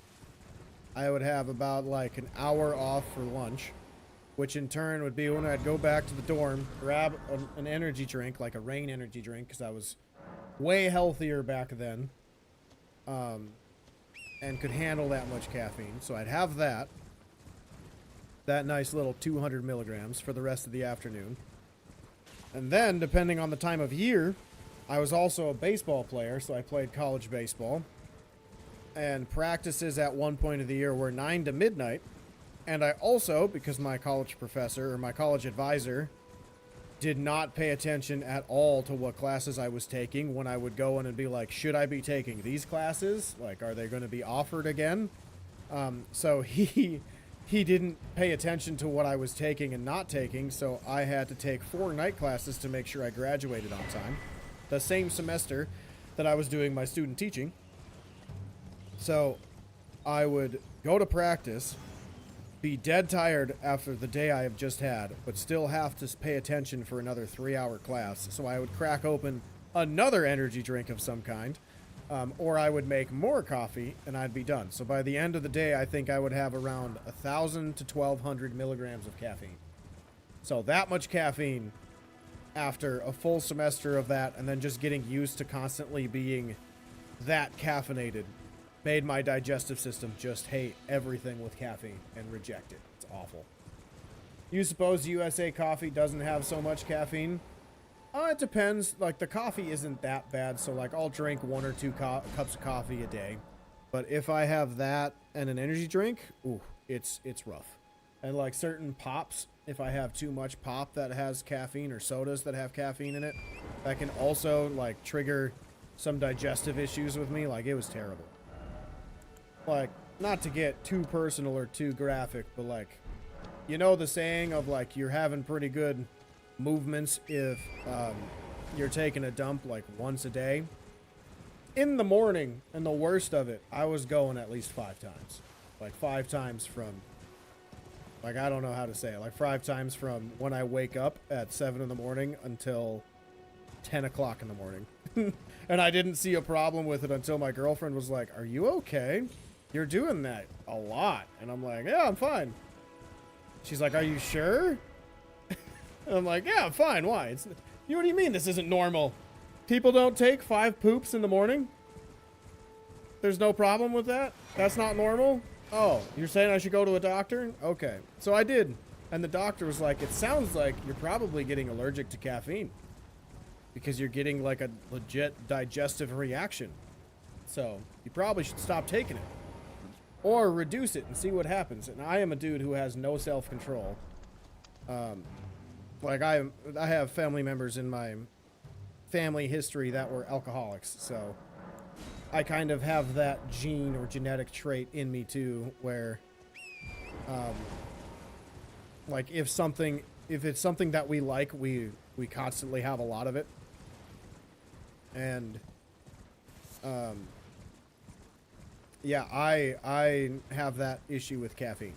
I don't have it with alcohol, thank God. That would be terrible. But caffeine is something that it's like every now and again, I'll have a cup of coffee and I'm like, God, I love coffee. caffeine's so good. And then I'll be like, you know what sounds good right now? A Rain. A Rain energy drink sounds really good. Or a White Monster. Oh, that sounds so good. And then I can't have it because I know once I have it, I'm going to go right back to having at least one energy drink a day. At least one. Which would be terrible for my gut health. You've never mixed that? Bad option for you? Yeah, I can't do it anymore. If I tried, I'd never get off the toilet. I'd be there all day. You tried that combo of coffee and Monster, your heart rate was the speed of light? See, I've never had that issue because, like, when I was in college, I would go to a 2 to 3 hour long practice, baseball practice, and I was a pitcher and I was a position player. So when you're a pitcher, you do a lot of cardio. So my heart strength was actually pretty good. My heart and lung strength was pretty good. I never felt my heart rate get that high. Because, like, when I was an athlete, my peak health, an athlete's heart rate that is a well-trained athlete is lower than the average individual. Like, the average individual's heart rate is around 60 beats per minute. Mine was closer to 50 at a resting heart rate. So I was in very good cardiovascular condition, cardiovascular health. And then as I got older, now there's no way I could do it. I feel like if I went back to that much, I would give myself a heart attack because of how fast my heart would be. Because, like, I still work out, but I don't work out nearly as intense. I don't do hardly any conditioning to try to challenge my heart health a little more. It's more like going walks outside with the girlfriend and the dog and things like that instead of, like, sprints or going for like a mile run, 2 mile run, something like that. Like, I did that when I was an athlete, but I'm 30 years old now. I don't need to do that crap. That's a lot for me. I'll just go for walks every now and again, a couple days a week, and a couple body weight workout stuff or with my kettlebell and call it a day. Because any more and I don't give myself enough time to do the stuff that I actually want to do, which is like this stuff, YouTube, live stream, things like that.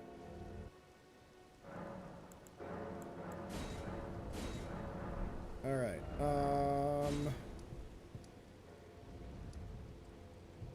I don't think I want this time. I don't think I do. It might help, but at the same time, the increased damage, I don't know. We'll do it without it, I think. Let's see. Did I get the Sacred Tears? 1, 2. Yes, I did. I did get all of them. The Avatar fight. That's where we're at next. Okie dokie.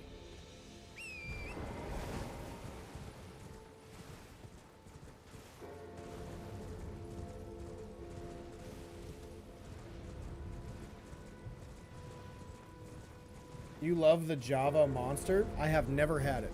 Is that like a coffee flavored one, I'm assuming? Or no? Because, like, when I used to have energy drinks and stuff like that, my favorite coffee flavored one was the Black Rifle Coffee Cup. Or the Black Rifle Coffee Espresso. Whatever they call it. That one was delicious. Oh, that tasted so good. Yes, it's amazing. Gotcha. I wish I could say I'll try it sometime, but I think if I do, I'll probably die, so. I'm gonna take you at your word for it.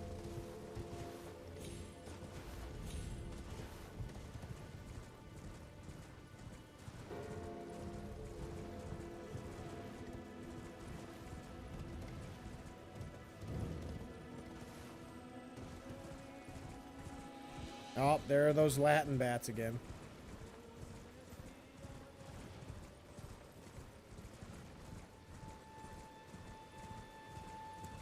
All right, let's mess this dude up. Let's punch him to death. Miss me. Oh my god. This weapon is ridiculous.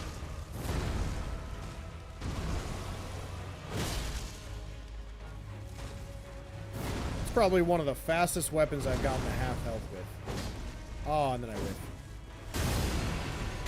Oh, good move. I might be dead.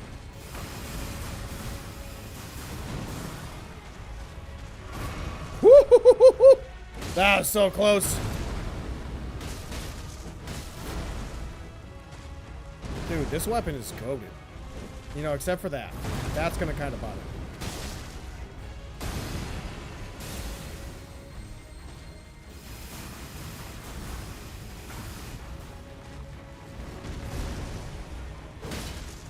God, that charge attack's good.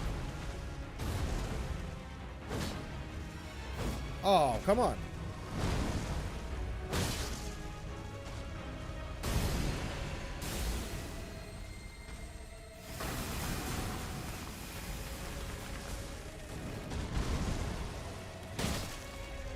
Almost. Hey, there we go. I like that attack. There we go. That makes life better. Was that no hit? Nice. That's been a while since I've no hit him.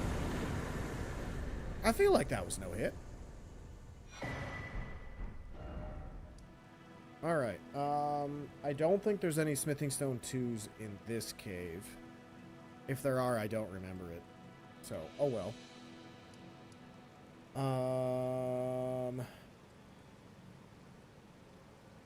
I don't really want to fight the Zamora Warrior this run. We got the Golden Seed and the map piece already. So, Castle Morn. Not the best range, but it worked. Yeah, exactly. That's pretty much just what I was thinking.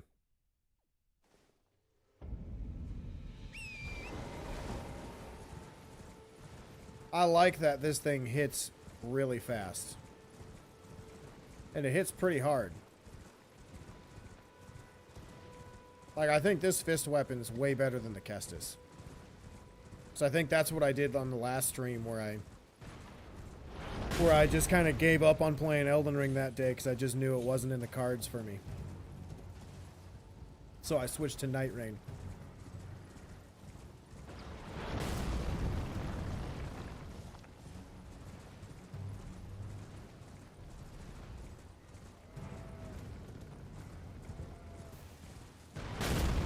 Miss me.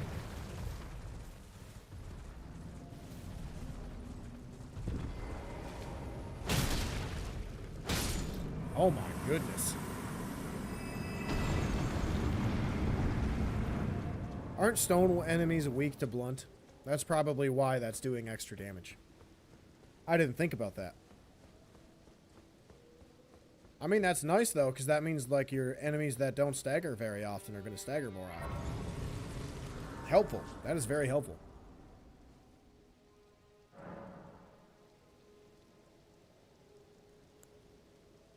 Do I have enough to level up? No, I do not.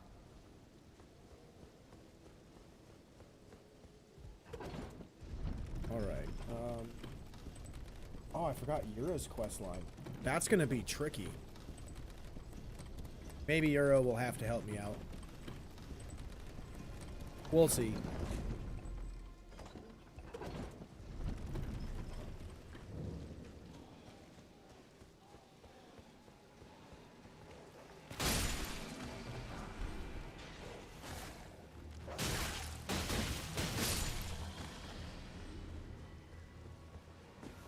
You should stop eating pizza at dinner time. Why? Pizza's delicious. Especially over there. It's way better than what we have here.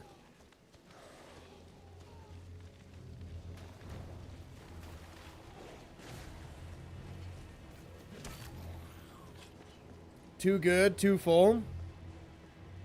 Do you have any toppings on your pizza, or you just make it with your traditional cheese? Because I've spoken to a couple of different Italians that I had on my team when I played in college, and they refused to say pizza was pizza if it had a lot of toppings.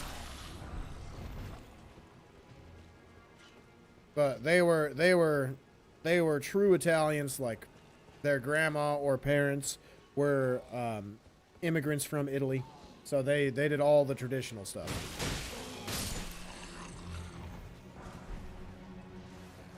So needless to say, they despised American pizza because it was not good ingredients, not good toppings if they did include toppings.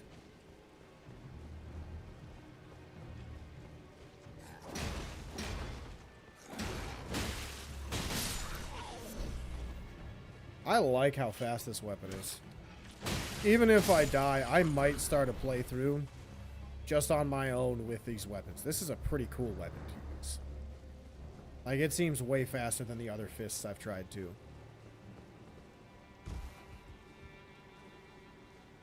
You ate pumpkin and cheese. It's quite unusual here, but so good. I have never thought of putting pumpkin on a pizza.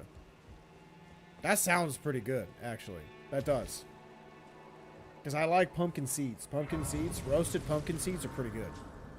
That is an underrated snack.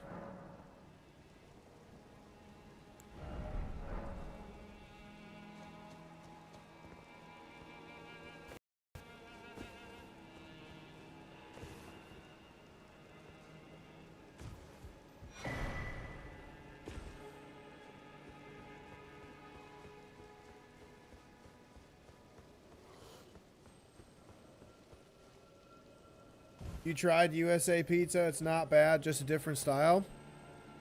That's one way to put it. I get told all the time that American pizza sucks. Which, I don't know. I didn't know there was rules to pizza. But, who knows? I'm just the fat guy that eats it all. Alright, which way is the door? Is it this way? Yes, it is. Whew, that was close. Chicago thin crust is the best. That's a pretty good choice. I like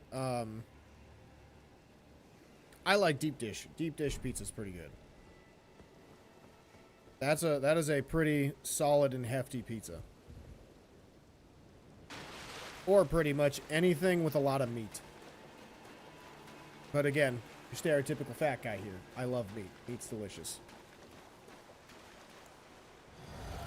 If there's no meat on a pizza, the seasonings and cheeses that are on there better be pretty good.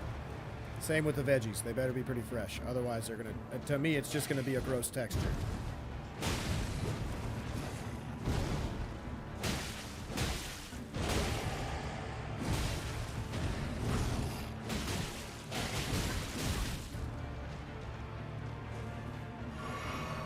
Deep dish and Chicago are the same, you think? Oh, I didn't know that.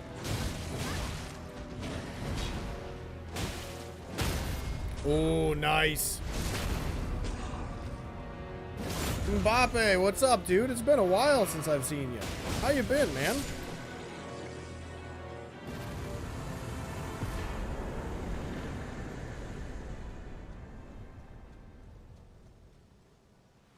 Alright, well, that was an easy fight.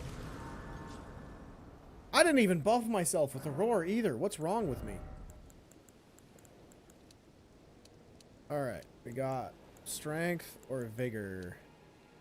I think I'm doing fine with the damage. I'm kind of more worried about the health. You been good? Awesome. Glad to hear it, man. Welcome back to the stream, dude. Alright, so... Euro's quest line. That's what's next. That means we want to go there. Ageal Lake South.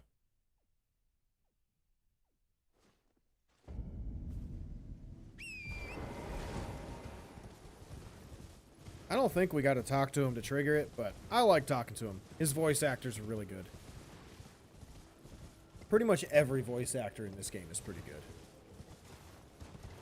I really like that Morgott's voice actor. I forget his name. I really need to learn it. I love that that dude is the voice actor in First Berserker Kazan too. Steer clear of Ageal Lake, fledgling. A dragon roosts there, and it's as fearsome as it is majestic. So, unless you're mad or wish to be burned alive, stay clear of the lake. God, that voice is like so throaty. I like it. I wish I could do that. Don't be a fool. Turn back before it's too late. Alright, let's go kill the dragon. Just because he told me not to. And I forgot that that's what his dialogue is.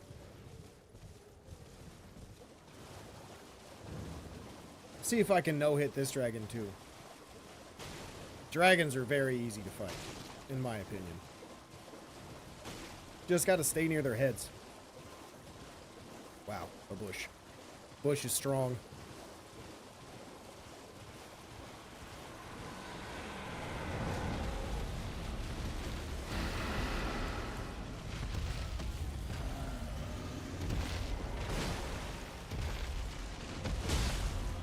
Dang, on that, on the toes? What's it do to the head? Oh my Jesus. Oh my God, okay. Oh, the range.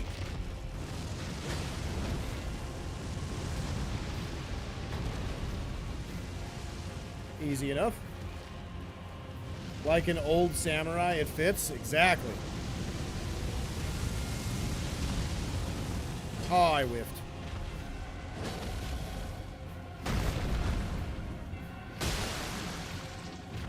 Oh, man. Quit jumping out of the way. Whew. He's got to stagger sometime. There it is. All right. Well, fight's over. Jesus. There's the second no-hit fight of the day, baby. Let's go. God, the dragons are so much fun to fight. All right, now we can come this way. God, big balls. Big balls are so strong. It's redonkulous.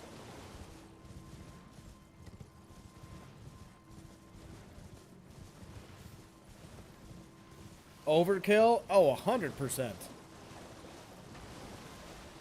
That's the nice thing about this weapon too. Again, I didn't buff myself either with the roar.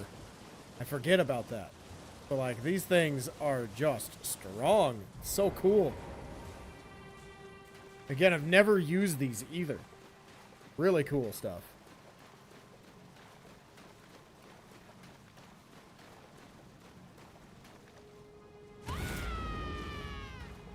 That's right, I forgot I'm an angry lady.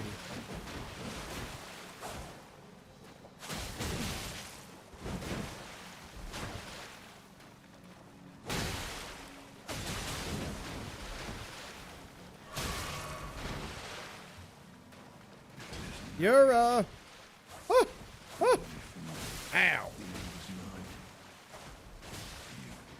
Thanks, Zira. You're such a nice guy.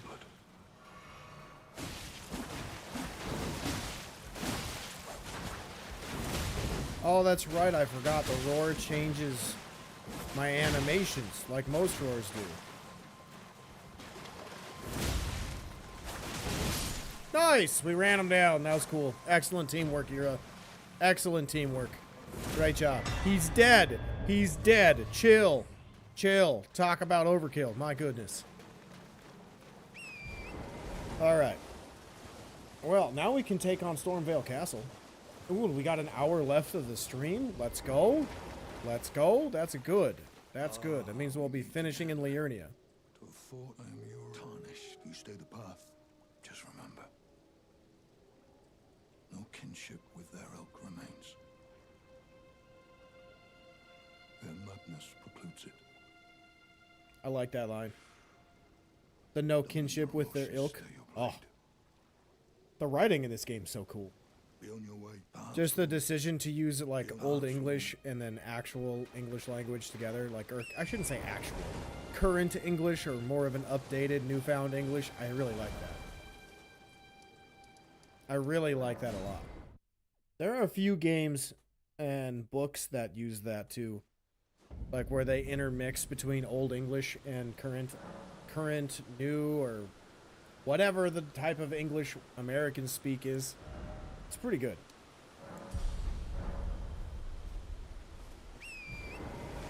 Alright, time to beat Margit. In probably record time if everything goes well.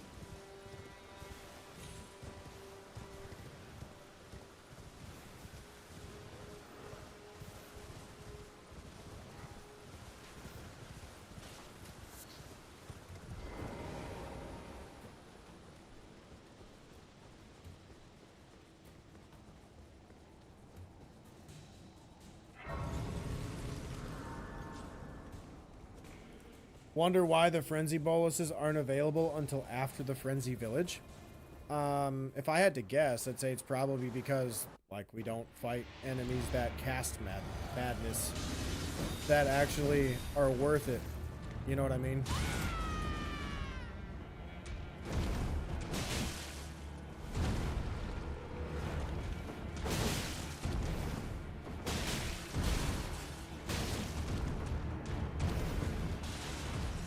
Where are you going?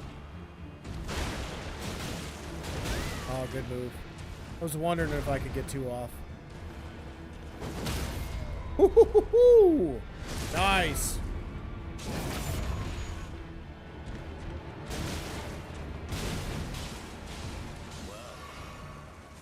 Thou art of passing skill. Warrior blood must truly run in thy Oh, I didn't get out of the way in time. Dang it. tarnished.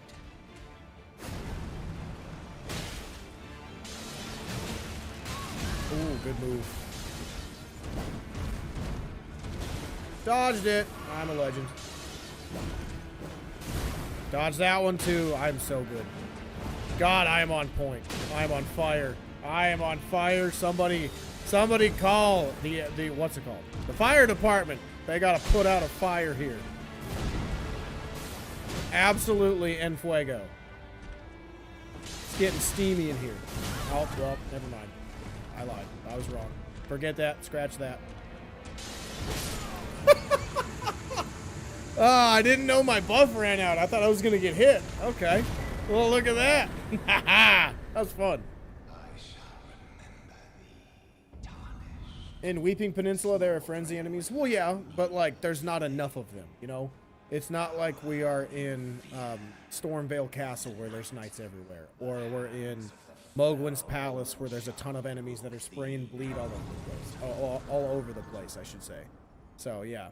I think that's why. Because there's just very select few locations. And there's like 10 or less in each location. So, I get why. That'd be my guess. You there? Come over here, would you?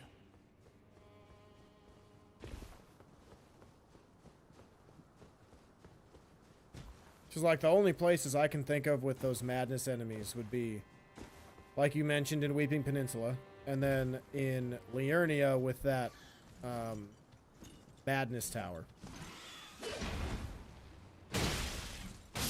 You like to get soap or oil pots, so you like to get soap or oil pots. You go underground. Oh yeah, I know what you're talking about. Okay. Yeah. I don't know. I've never actually used soap or the oil pots. I am a unga bunga kind of guy. Just let me beat things up. All that extra stuff is cool and all, and I'm glad it's in the game because it gives you that dynamic difficulty and variety of ways to play. But at the end of the day, give me a weapon that hits hard or fast. I will be very happy.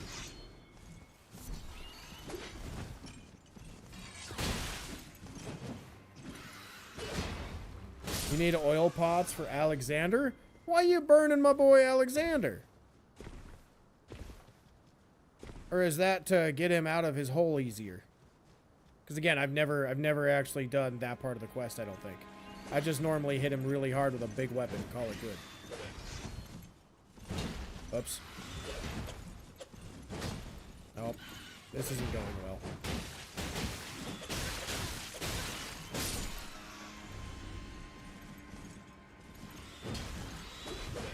Ow, good move.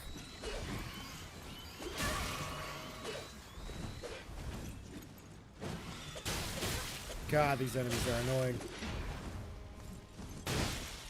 The agility on this weapon is redonkulous. Like, I am so amazed I did not get hit by very many attacks.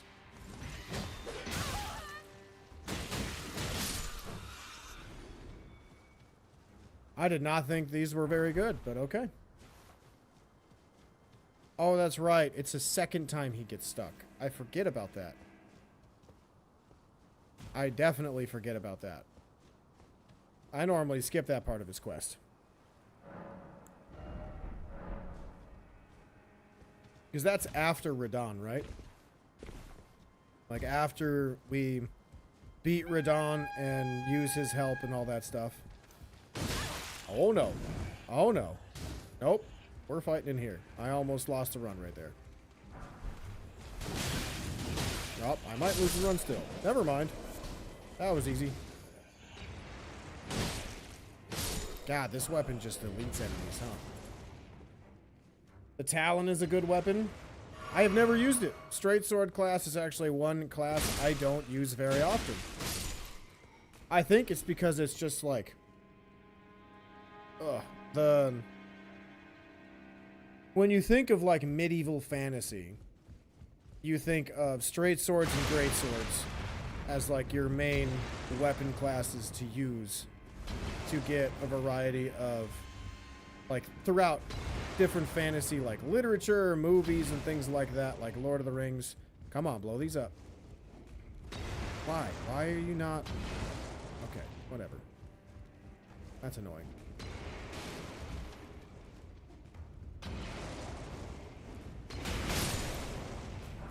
But when you think about like different literature of like Lord of the Rings or Stormlight Archive, God, I'm tired. My brain is just not on point right now. Or any other like really good fantasy series. More often than not, the main hero of the story is using like a long sword. And to me, that's a little boring. I would like a different weapon, like an axe or a flail or a spear or anything like that. Instead of just like this dude, a basic knight enemy that just uses swords and whatnot. Where's your storm? Do your storm thing. No, that's not your storm thing. Do your storm thing. There you go. Much better. Thank you, sir.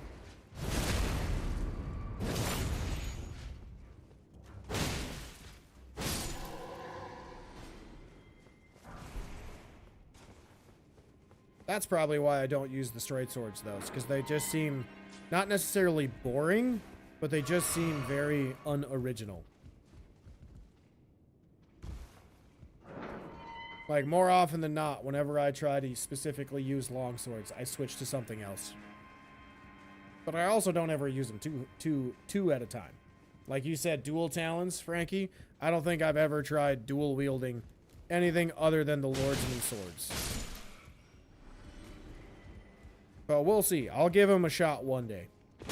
They're actually a weapon class that I wanted to make a build video for on YouTube, because I think that class is kind of underrated. And I want to see if we could make a strong build that is unlike other builds from other classes, if that makes sense.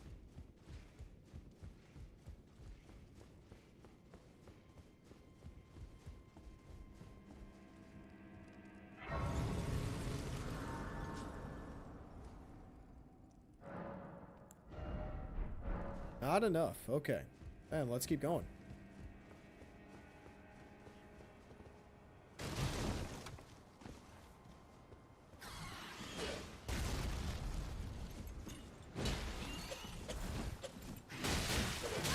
Oh, you just animation canceled right into that, didn't you?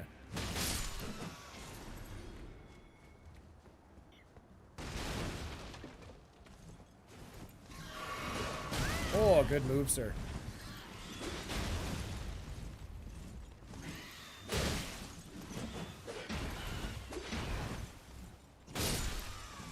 God, I love how fast these weapons are. That's so nice. Like, the maneuverability and agility is so good. Oh, why have I never tried using the iron balls before? Beyond me.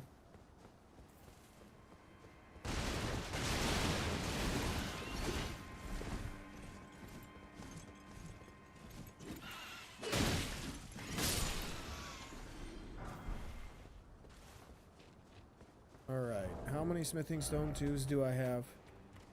I have 8 smithing stone 2s? My goodness. I need 2 more. And then I got my weapon up to +6, I believe. Which should be more than enough for Godric.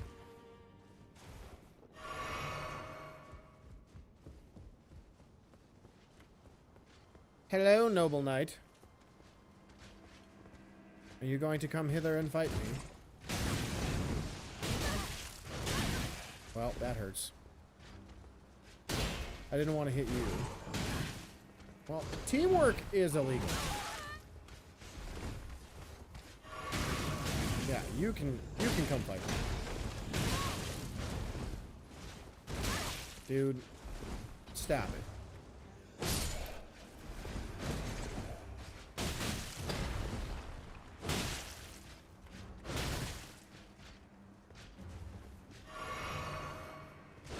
Oh, good move, sir. Thought you were going for the sweep.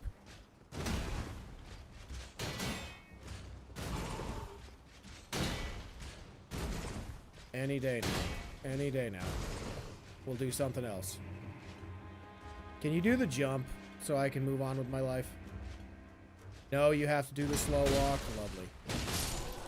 There we go. Okay. You want to try a fire build, but you don't think we have so many options for full pyromancer a new game?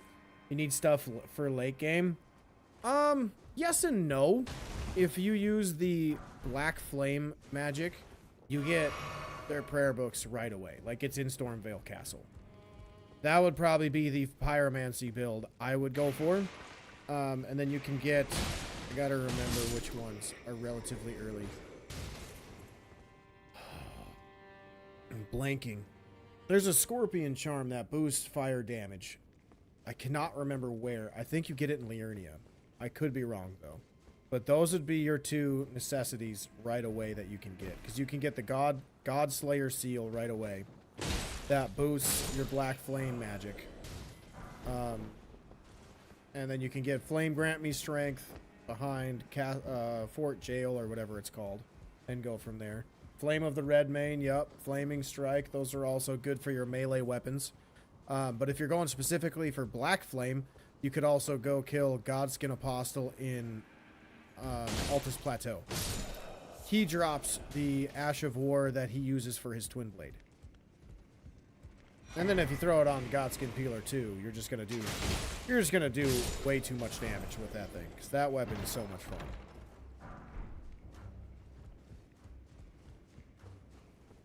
Alright, where am I going? What am I doing? This way. Or actually, yeah, this way.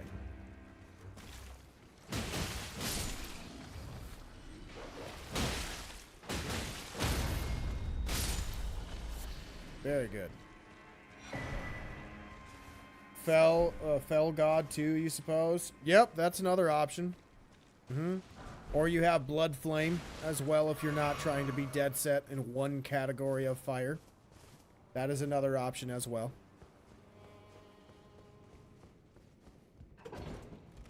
But with Blood Flame, obviously you're going to get your bleed procs as well.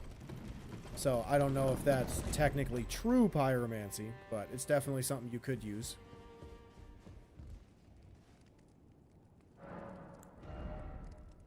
But most of the really heavy-hitting fire attacks are the Giant's Flame incantations, which you get in Mountaintop of Giants. That prayer book probably has my favorite incantation in the game in it. I forget what it's called, but it's basically like a giant shotgun blast of fireballs, and I love that so much. I just think of all those D&D videos of those wizards being like, "I cast fireball!" Like that's exactly what I go to when I watch PvP and people use it, or if I watch different content creators making build videos with Giant's Flames incantations. It's so fun to see. Because you just know Miyazaki was like, we need more fire incantations for fire giant spells. We gotta come up with something good. And they're like, you know how in Dark Souls we have fireballs? Or like a fireball spell, right? What if we just decided that they can throw multiple at once? And what if we decide they throw 20 if they fully charge it? That's a good idea. You're a genius. Promoted. That's probably how that meeting went down, you know?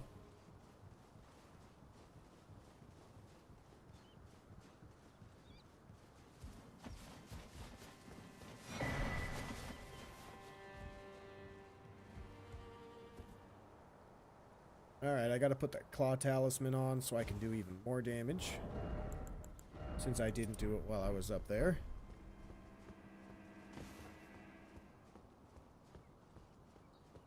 I forgot about that roar talisman too. That could be another one I put on this character too. Because that would enhance that roar that I have already. Alright, I think that's how that works.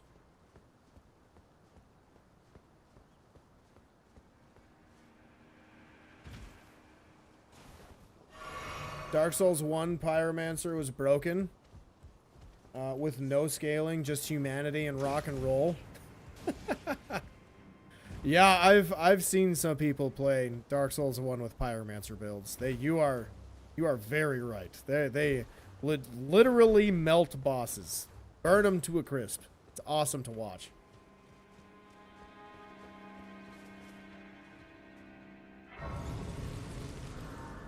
Alright, we are going to go back to the round table hold and upgrade so I can kill that troll a little faster.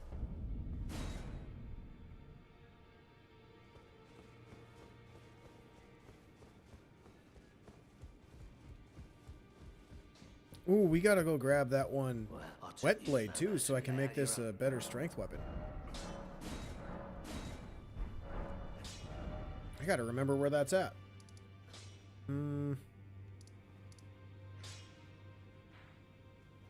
I gotta remember.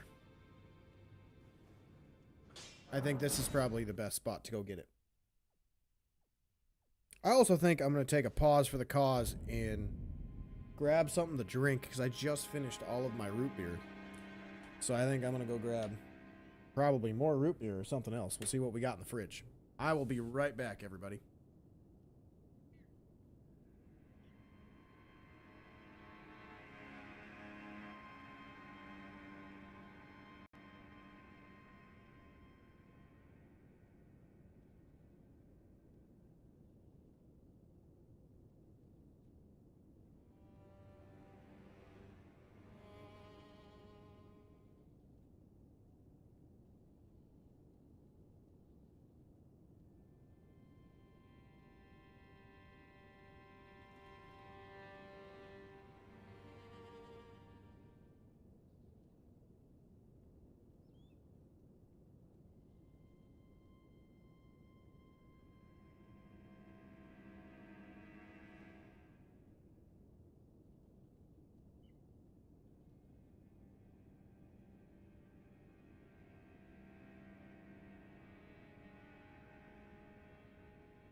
All right, I'm back. Did I miss anything? Anything cool happened when I was gone?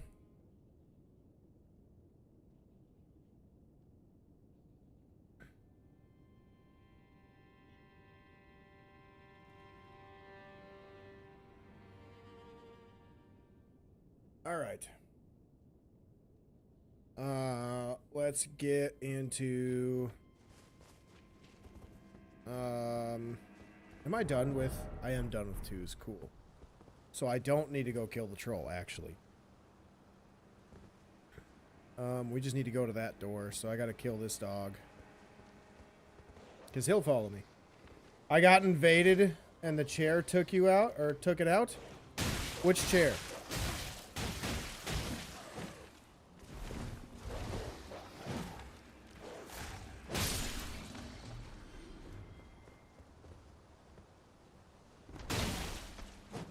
Ow. Why am I fighting this dude? I don't need to. Hey, no Ash of War. That's illegal.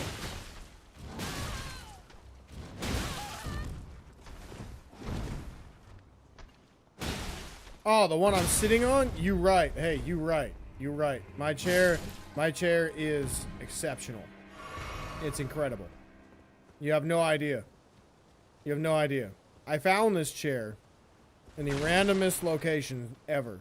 The randomest store. Cost me $90. Do you know how much this chair actually costs and everywhere else that I found it?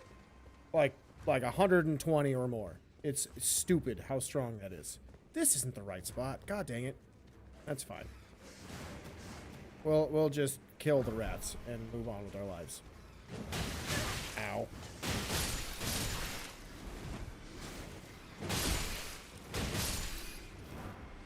I got this at a Menards. If you don't know what a Menards is, it's like your outdoor house, or Jesus. Oh God. It's your like house essentials. So if you have like yard work that needs to be done or home repairs or things like that, that's generally what it's for. So like lawn care, you're going to build stuff on your property, like a shed or a deck or a fence or something like that. That's what Menards is. And they just randomly had a gaming chair there one day for $90 as a regular price. And I was like, no way. And they had a demo chair up and my big butt can fit in it. And I immediately was like, there's actually no way I fit in this thing. And it feels really sturdy. So needless to say, I bought it immediately. It was like no hesitation. Best $90 I think I've ever spent. All right, how do I get to the other place? I always forget. I misplace the seal, the Godskin seal, compared to the other one. I think I got to go to the tower, don't I? You grow up in Minnesota? Menards is everywhere? Yeah, it's throughout the Midwest, I think, right? Or is it across the whole U.S.?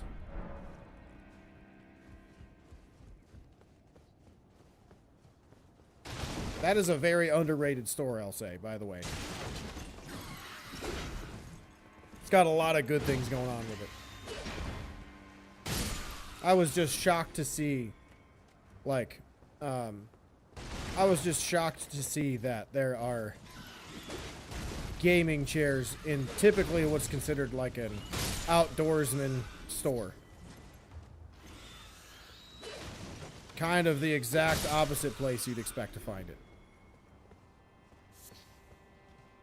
None in Texas? Oh, okay. Some in Chicago? Yep. I'm not surprised. I get the vibe that Menards is for us Midwesterners.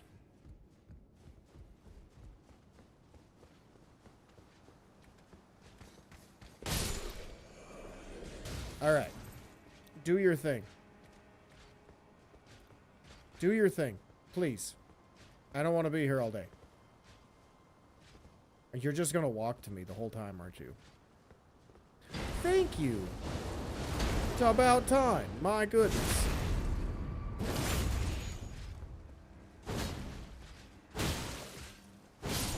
There we go. Much better. That's how it's supposed to go.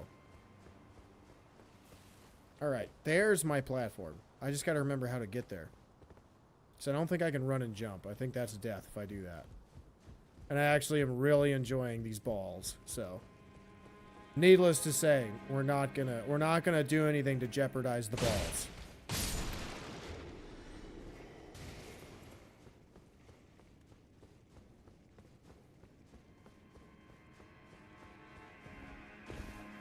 I just realized I could have gone the shortcut. I could have just used the shortcut and it put me in the same spot. I deserve it. I deserve all of the comments that people leave on my videos telling me how to play. I deserve it. I asked for some of them. But not all of them. Alright, I gotta think. Scion's probably gonna get me, but that's fine. I just want to alert the little dudes so they don't interfere.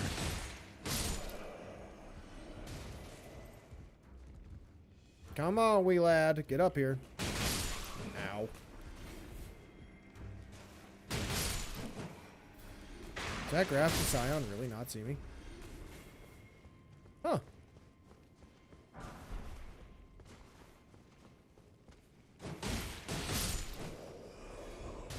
Wow, he really doesn't see me. What the heck? Hmm.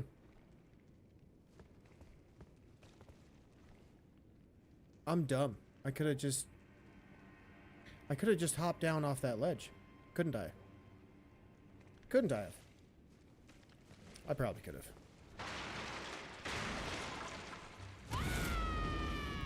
Come here, fatty.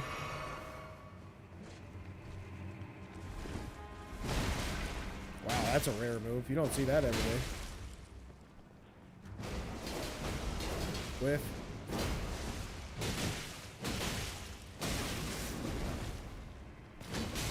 Ow. Ooh, the third follow-up. That's rare too. I don't get that very often.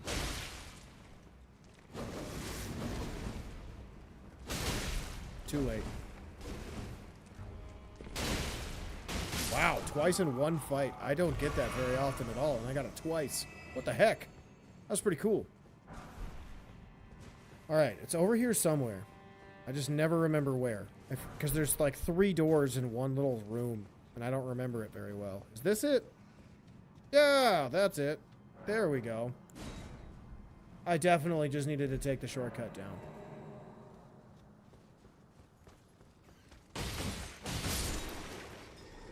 Bonk.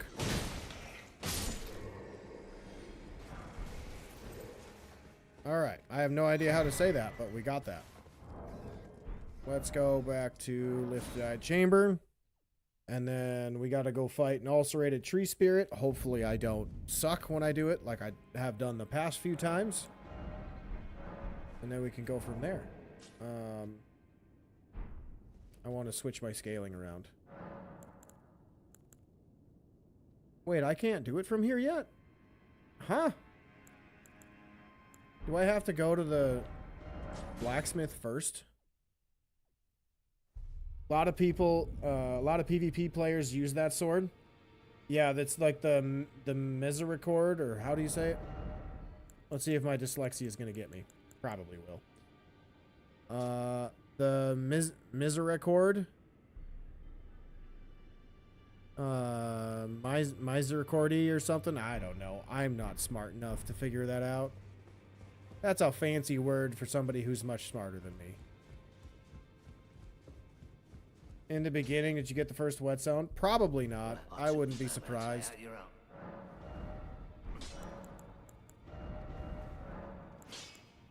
Nice.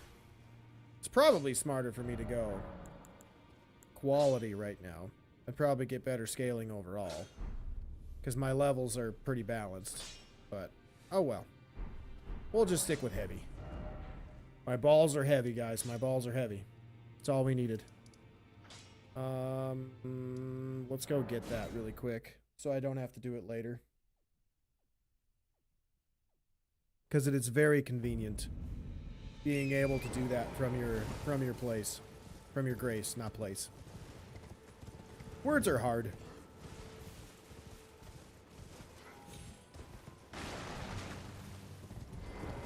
Thank you. Thank you for putting me on the stairs and then launching me somewhere I don't want to be. It's very helpful. Very helpful game.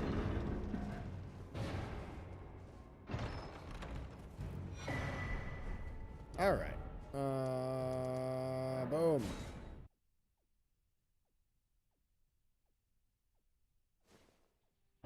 Now we gotta run through the level.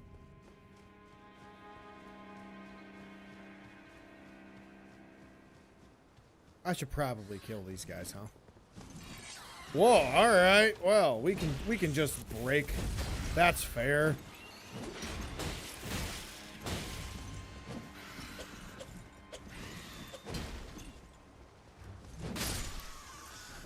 You get so wrapped up in doing a build, you forget so many things you need. That's why I have a little route that I've been making. I've been taking notes on for different builds or weapons that I'm trying to use, so I know exactly what I need to get. And I still don't always follow it.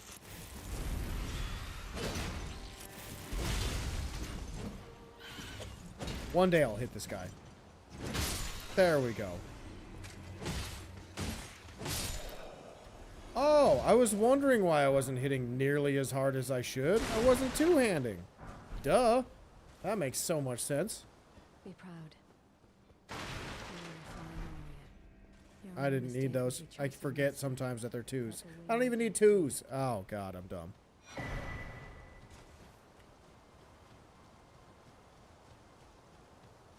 This is a 2. Why am I grabbing it? Force of habit. You always get torrent, map, whetstone, then doggies. Yeah?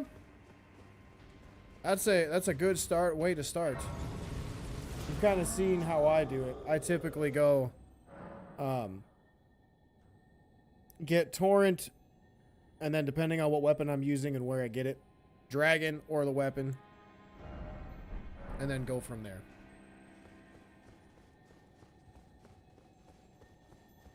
Then depending on builds, it's different for routes. Yeah. Yep.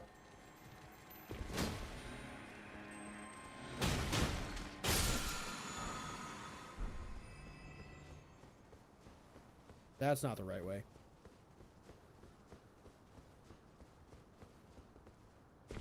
My brain's just like, you know what's over there. We gotta go that way. Definitely not the right way. This is the right way. I think out of all of the Legacy dungeons, Stormvale Castle is probably my favorite. Like, there's just so many places to go. And it's so cool, because everywhere you go, you get actually a pretty good reward for going and exploring the full area. Except in the DLC, you got to get the Scooby snacks first. Oh, you mean the Shadoo fragments?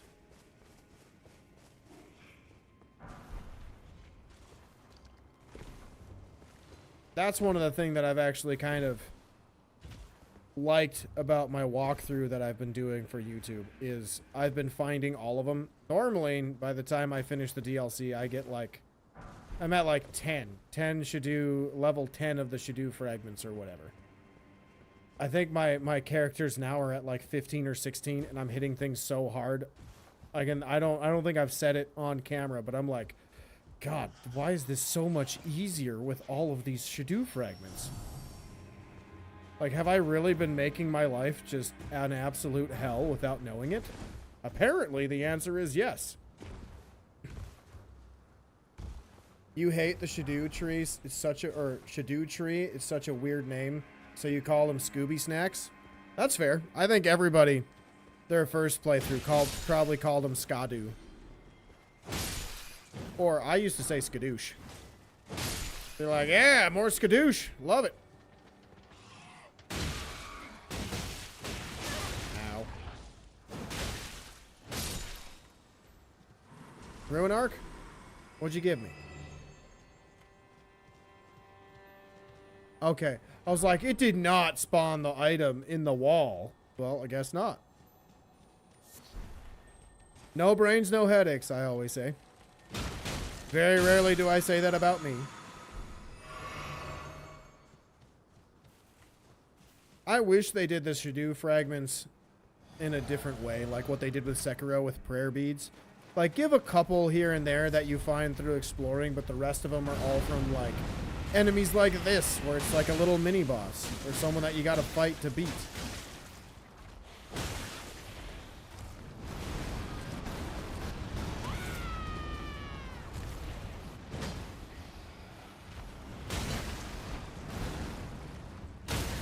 Nice.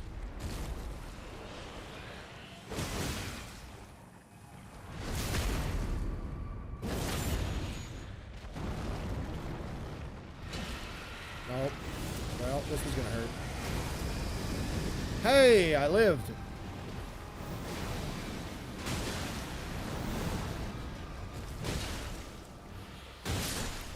Nice.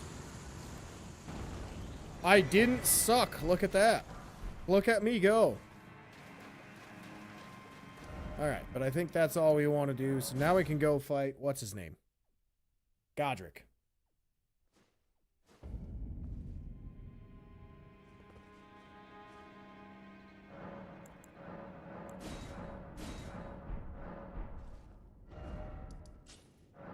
I think I forgot about this golden seat too. We'll grab that. Because what's her name should be there, right? Yep. Excellent. Alright, then we can kill Godric and head on our merry way. Godric the Gooner, that's a good way to describe him. I never thought of that. That's excellent. I love that. But then we can make our way to Liurnia. Alright, did I miss anything in Stormvale Castle?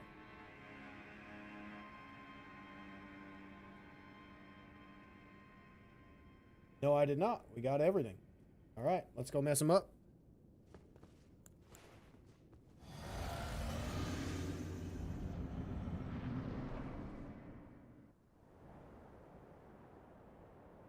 Let's watch this cutscene. It's been a while since I've seen it. Mighty dragon, thou'rt a true-born heir. Lend me thy strength, O kindred. Deliver me unto greater heights. Well,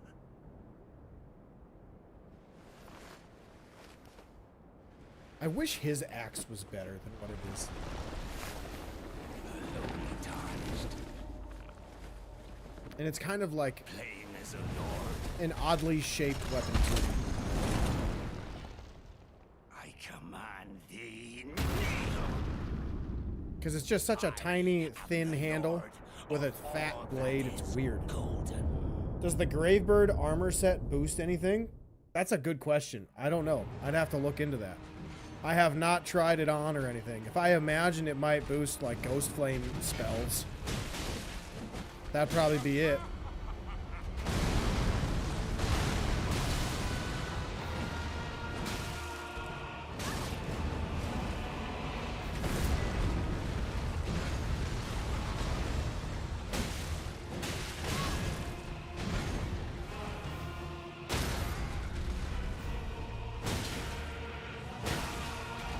That's a lot of damage.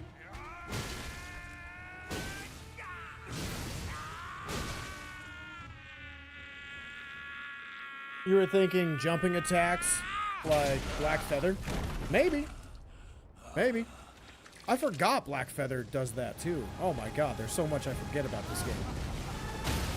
Got him.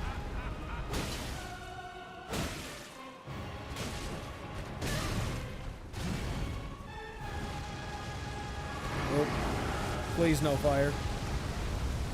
Hey, that works. Oh, delay. Oh, dodge! No, please! Please! Please! Please! Please! Please! Oh, thank God. Thank God. Whew!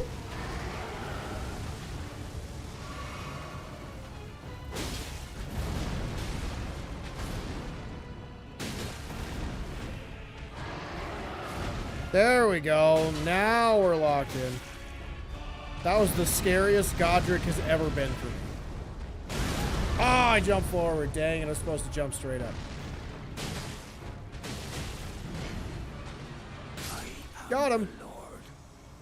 Whew. Almost lost my cool there. Almost. We'll return together to our home, bathed in rays of gold. The base Gravebird armor chest, the standard unaltered chest piece, does not boost jump attacks. It reduces weight and defense instead. Huh.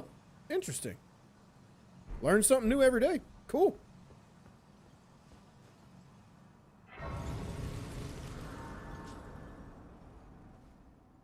Alright, well. Godric didn't like my big balls, but that's understandable. They're just so big and massive. It's tough to handle. So it's just for looks, I guess. Yep, pretty much. That's what it sounds like. What a pathetic... What's it to you? Step back, wretched tarnished.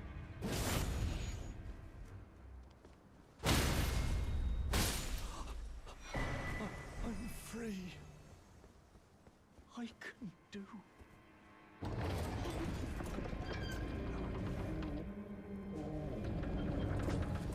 Alright, now we can get the buckler. In case I ever decide I want to parry. And then we can make our way into Liurnia.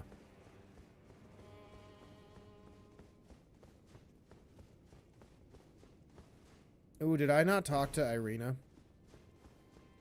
I don't think I talked to Irina. So I don't think Hayeta's gonna be here. Is he part of the Nepheli quest? Yes, he is. I believe he's one of the people that suggests Nepheli for the next heir of Stormvale Castle, I believe. Alright, let's go talk to what's-her-name. See if she's there. Oh, well, we're going the wrong way, but that's fine. Or we went to the wrong one, but no big deal.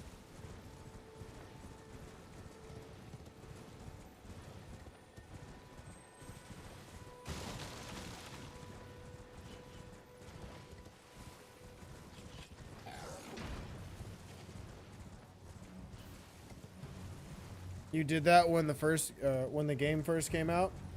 Yeah, I have done that quest once. I think I did it on my second playthrough. Second or third. The Hayeta quest and Irina quest I do all the time. The servants are full of Gotta go. Check out your next stream tomorrow. Have a good one, man. Thank you, Fabio. I'll see you then. Have a good rest of your night, dude. They haven't spared a soul. Please, would you mind my soul wish, please? Thank you. Then please, deliver. I knew I was forgetting something.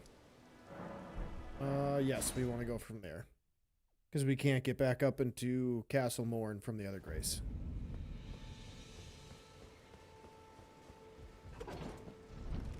You kill Vare for the White Mask quest? I didn't know you could. I do the White Mask quest every now and again too. I typically go through the Church of Inhibition because that way you got to go that way to get a sacred tier anyway. So, the lady in the blindfold, yeah, Irina. That's one way to do it. Yep. I like to do it the other way because then you don't have to kill any unnecessary NPCs, and it gives you a chance to get Vike's War Spear, another Madness incantation. I forget what it's called. It's the bolt one, whatever it's called. I think another Shabriri grape, so you can continue her quest to get the Madness seal.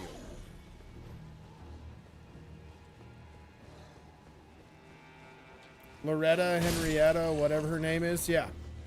I know who you're talking about. So Irina actually becomes Hayeta.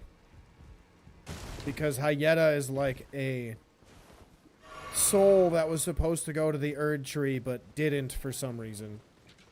And basically ended up in Irina's body. Which I don't know the lore implications for. That's one thing I'm not familiar with.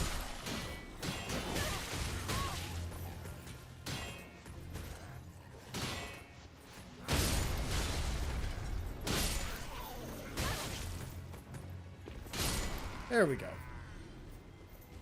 So that way you can do her and get the seal for the Madness ending, and all that stuff. So I like her quest. It's one of the ones I almost always do. Face I've not seen before. You can also take out Magnus. I think you get Great Stars. The one in Altus Plateau. Is that the one you're talking about? Of all the Whatever bad, ruins they are by they the gave me bridge? good service, or so I thought. But it seemed foul creatures, as it said, and true enough, they're foul inside and out. I'm sorry to disappoint you. but Yeah? whatever Oh, you okay. may I didn't know do, that. I'm That's cool. afraid Castle Moore. Take this. I say thank you, but I can't, even if they can, to ensure that. All right. That one.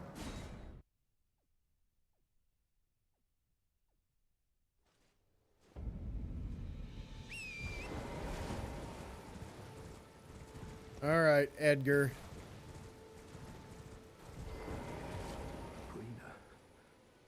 Even if you lose 3 times, it counts. Yep, it does. Like I said earlier, I'm terrible at PvP. I thought that was the only way that you can do that to progress Vari's questline. So I did that a lot until I learned you did not have to do that. And I was like, oh my god, thank you. Thank you so much. Thank you, you don't have to win. You can just die 3 times in an invasion.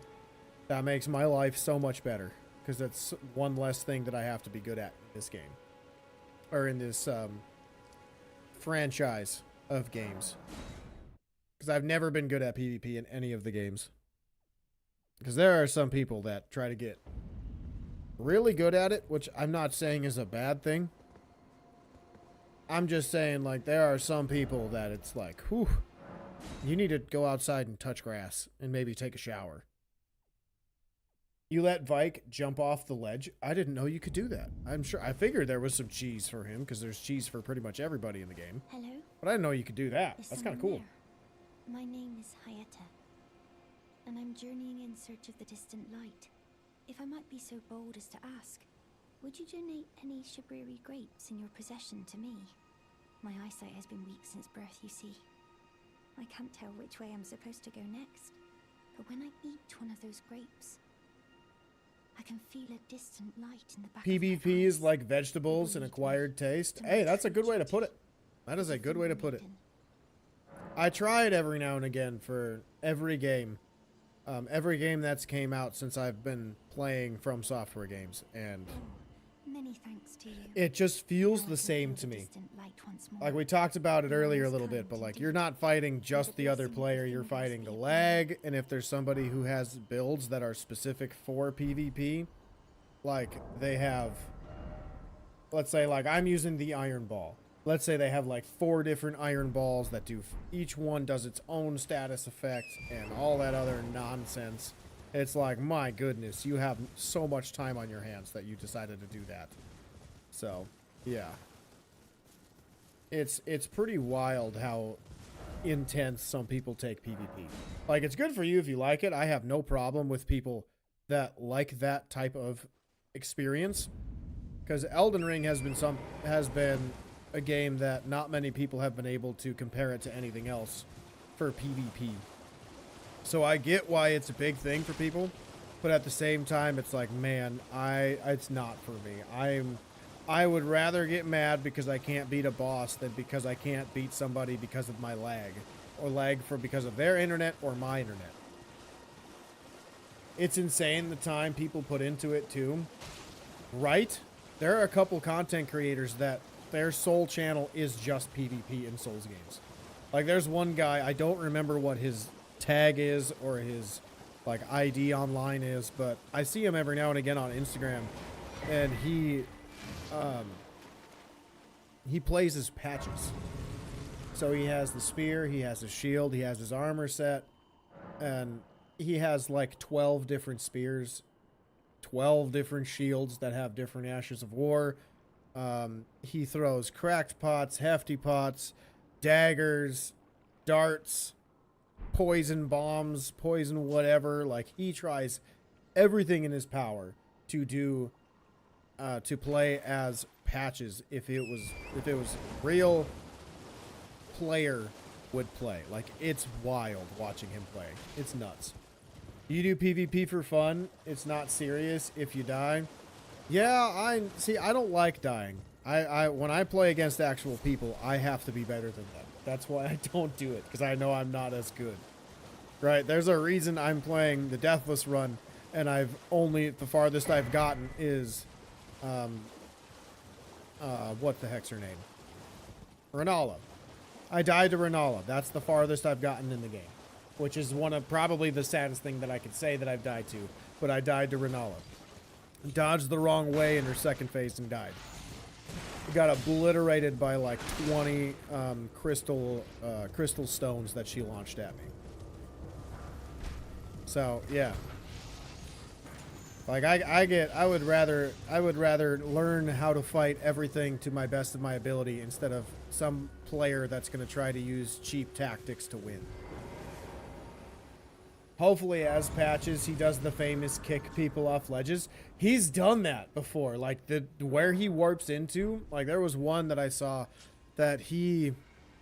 Oh, God, where was he? He was somewhere in Volcano Manor, where it's like a ledge, a broken railing ledge, and he just kept spamming kick, kick, kick, and he got, like, two of the guy's helpers that were aiding him, off the ledge, and then he ended up beating the other guy with a hefty pot and launching him off the ledge too. It was so good.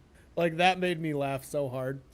And the guy, as he plays, I think what really sells Patches is he doesn't get like super animated over it. He's like, so I just decided to throw a giant hefty pot, and I threw it over there and it blew him up. I aimed right at the ground. It was an excellent shot, and he just went for a little stumble. I'll have to go examine his corpse at the bottom. Like, he just talks like that throughout the video. It's so good. Like, his role playing is amazing.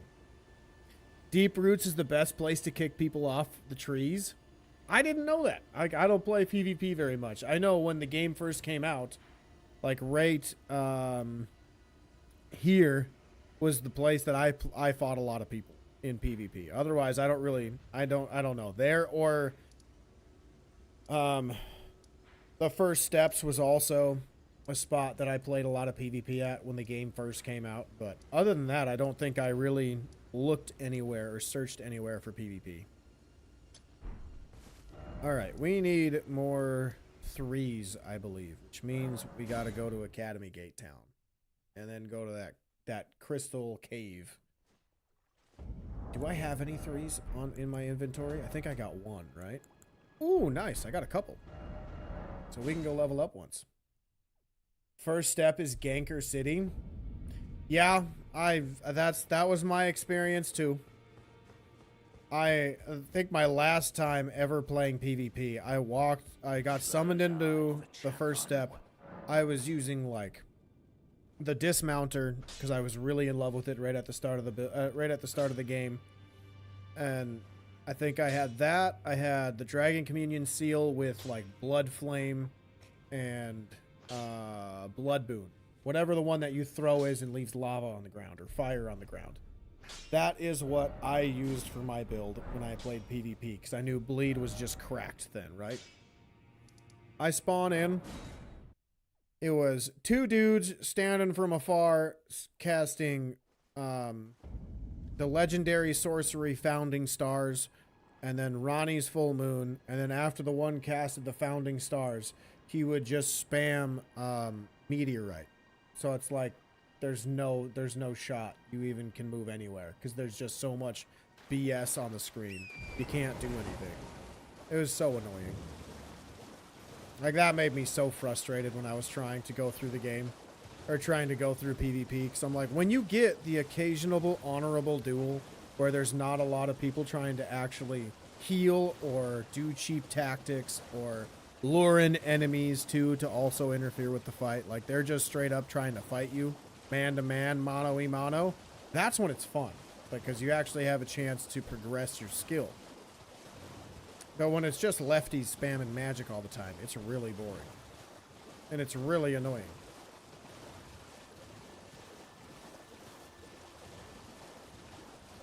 Then there's the Twink builds. You talking about magic? Or what specifically you talking about?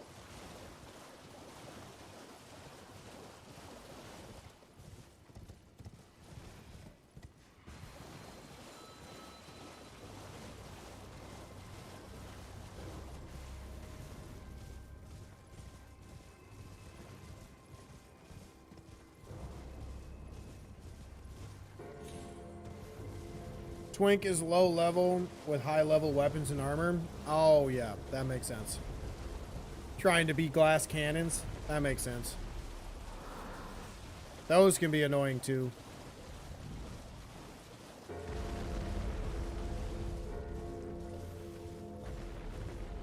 Especially since, like, if you're not at the same level or armor, or not level, same, like, armor, weapon, class, whatever, you're just setting up yourself up for a disadvantage. So I see how that's annoying. What are the levels for PvP? Like, the level ranges, do you know? Just in case I ever decide to play PvP again. Is it like every 25 levels that they switch, or is it like every 50? I don't remember. There's an actual Discord that they dress as ninja, and it's strict rules with them. Oh, that's cool.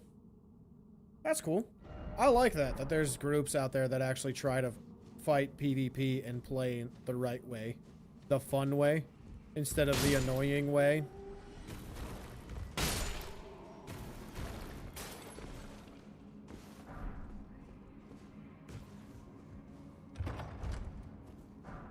Level 1, 40, 60, 125, and 50, and 150. Oh, okay. So it's around every 20 until you get to 60. Then it goes from 60 to 125. That makes sense. Level 168 is super busy. I mean, that makes sense. That's around, like, when most people are at the end of New Game. So that checks out.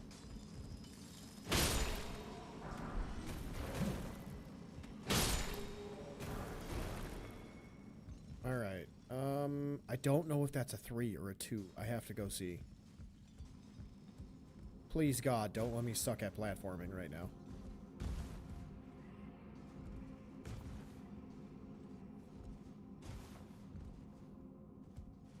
Oh my God! I just gave myself a heart attack because I didn't jump. I jumped on air. Like, oh God. Why did I do that on a deathless run? What's wrong with me? Okay, we'll take that. Even though it's useless. Oh God, I feel like my heart skipped a beat there. That was terrifying. People actually beat the game at level 1, then go invade new players. I'm not surprised. I am not surprised.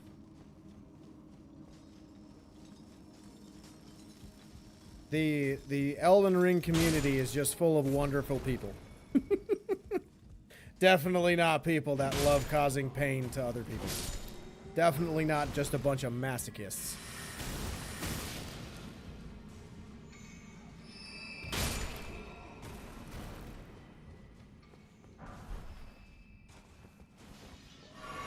I didn't need to heal there. I thought I took more damage than I did.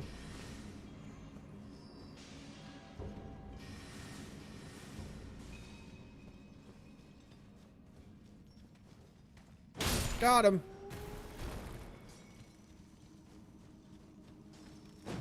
I didn't want that one.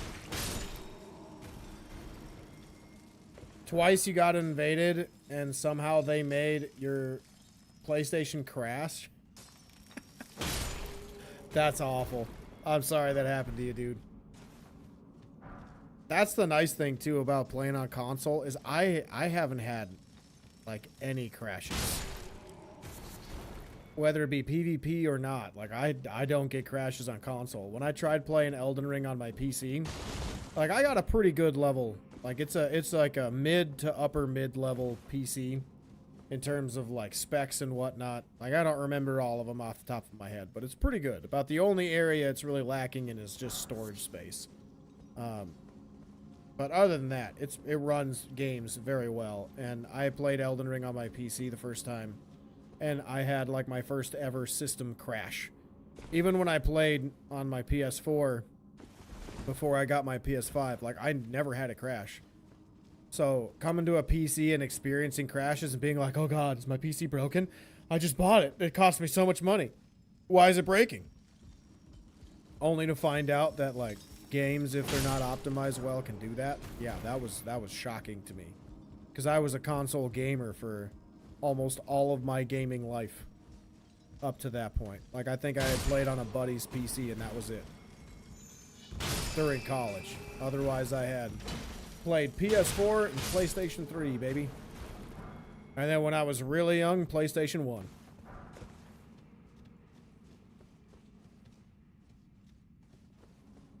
Last time you played PlayStation game was Batman, the Batman games Arkham Asylum.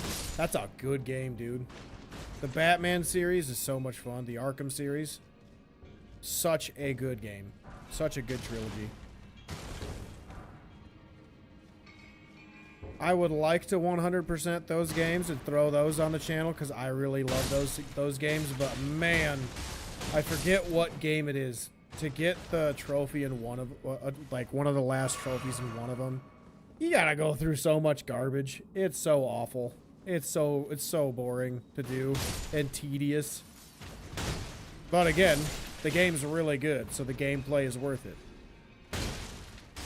Like, it's tough to get bored from that game.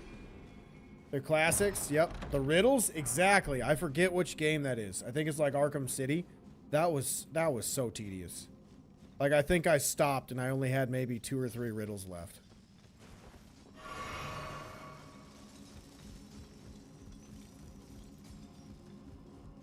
Alright, let's kill Big Donkey. Nice.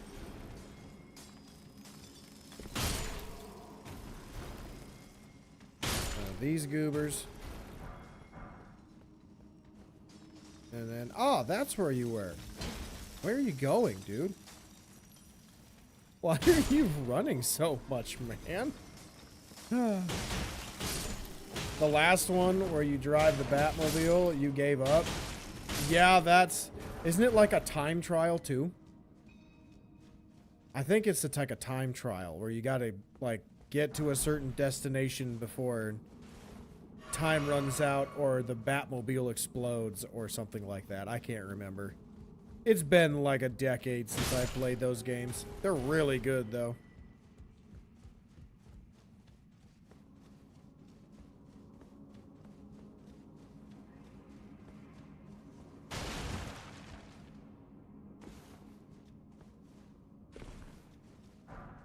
Alright, Somber 3. Beauty. I thought for a second I was going to slip off. My eyes were playing tricks on me, I think. Alright, I think we're going to fight this boss really fast, and then I'm probably going to end it there, because it's right at 3. I got to make a little bit of time to... Ow. I got to make a little bit of time to try to hang out with the girlfriend today.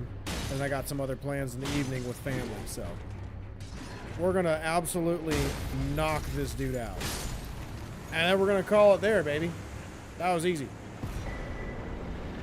To be expected with the iron balls. Loved the original Tomb Raider games. I've never played those games. I had on the PlayStation 1, there was a demo disc. I think it was called Jam Packed or something like that. I think it was Jam Packed. Jam Packed had, like several different games on one disc that you could demo. I think I played through like the first 10 minutes, 20 minutes of one of the Tomb Raider games. I don't know which one, but I played like the first 10 minutes. I got to a point I couldn't progress anymore and the demo just ended. Like you could still play like right now as I'm in an open world in Elden Ring. You just couldn't do anything because all the enemies were dead. The puzzles were solved and that was that. So I was like, I don't know what to do anymore. The demo ended. That's just how all of the games were. Like, it was that with, like, Tony Hawk Pro Skater 2 or Pro Skater, whichever one was on the PS1. Tekken 3 was on there, which was my favorite game to play growing up, was Tekken 3. There was, like, a couple of different racing games, like a NASCAR game and, like, a jet ski one, a futuristic jet ski one that I loved. I loved racing against my sister and then beating her at it. It was a lot of fun playing that growing up, but then we got rid of it because we just got too busy with sports. But yeah, well, enjoy your evening. See you tomorrow. Tony Hawk was your game. Yeah, it was a lot of fun, dude. I had no idea what any of the inputs were, but I just remember mashing all the buttons and just seeing him do cool stuff. It was sick. But anyway, I'll see you tomorrow, Frankie, and everybody else that was watching and sees this later. Thank you for checking it out. Just a reminder, we are streaming on Saturdays and Sundays now throughout the summer, as my schedule's finally opened up to where I have that ability. So Saturdays will be noon to 3 Central Standard Time. Sundays will be 7 to 10 p.m. Central Standard Time. So if you want to come by and hang out, tomorrow we are playing Night Rain. Going to be going 100% through that throughout the summer. See how long it takes us to get our platinum. So thank you everybody so much for hanging out. I will see you tomorrow, or I'll see you in the next video releasing on Monday. So have a great day, everybody.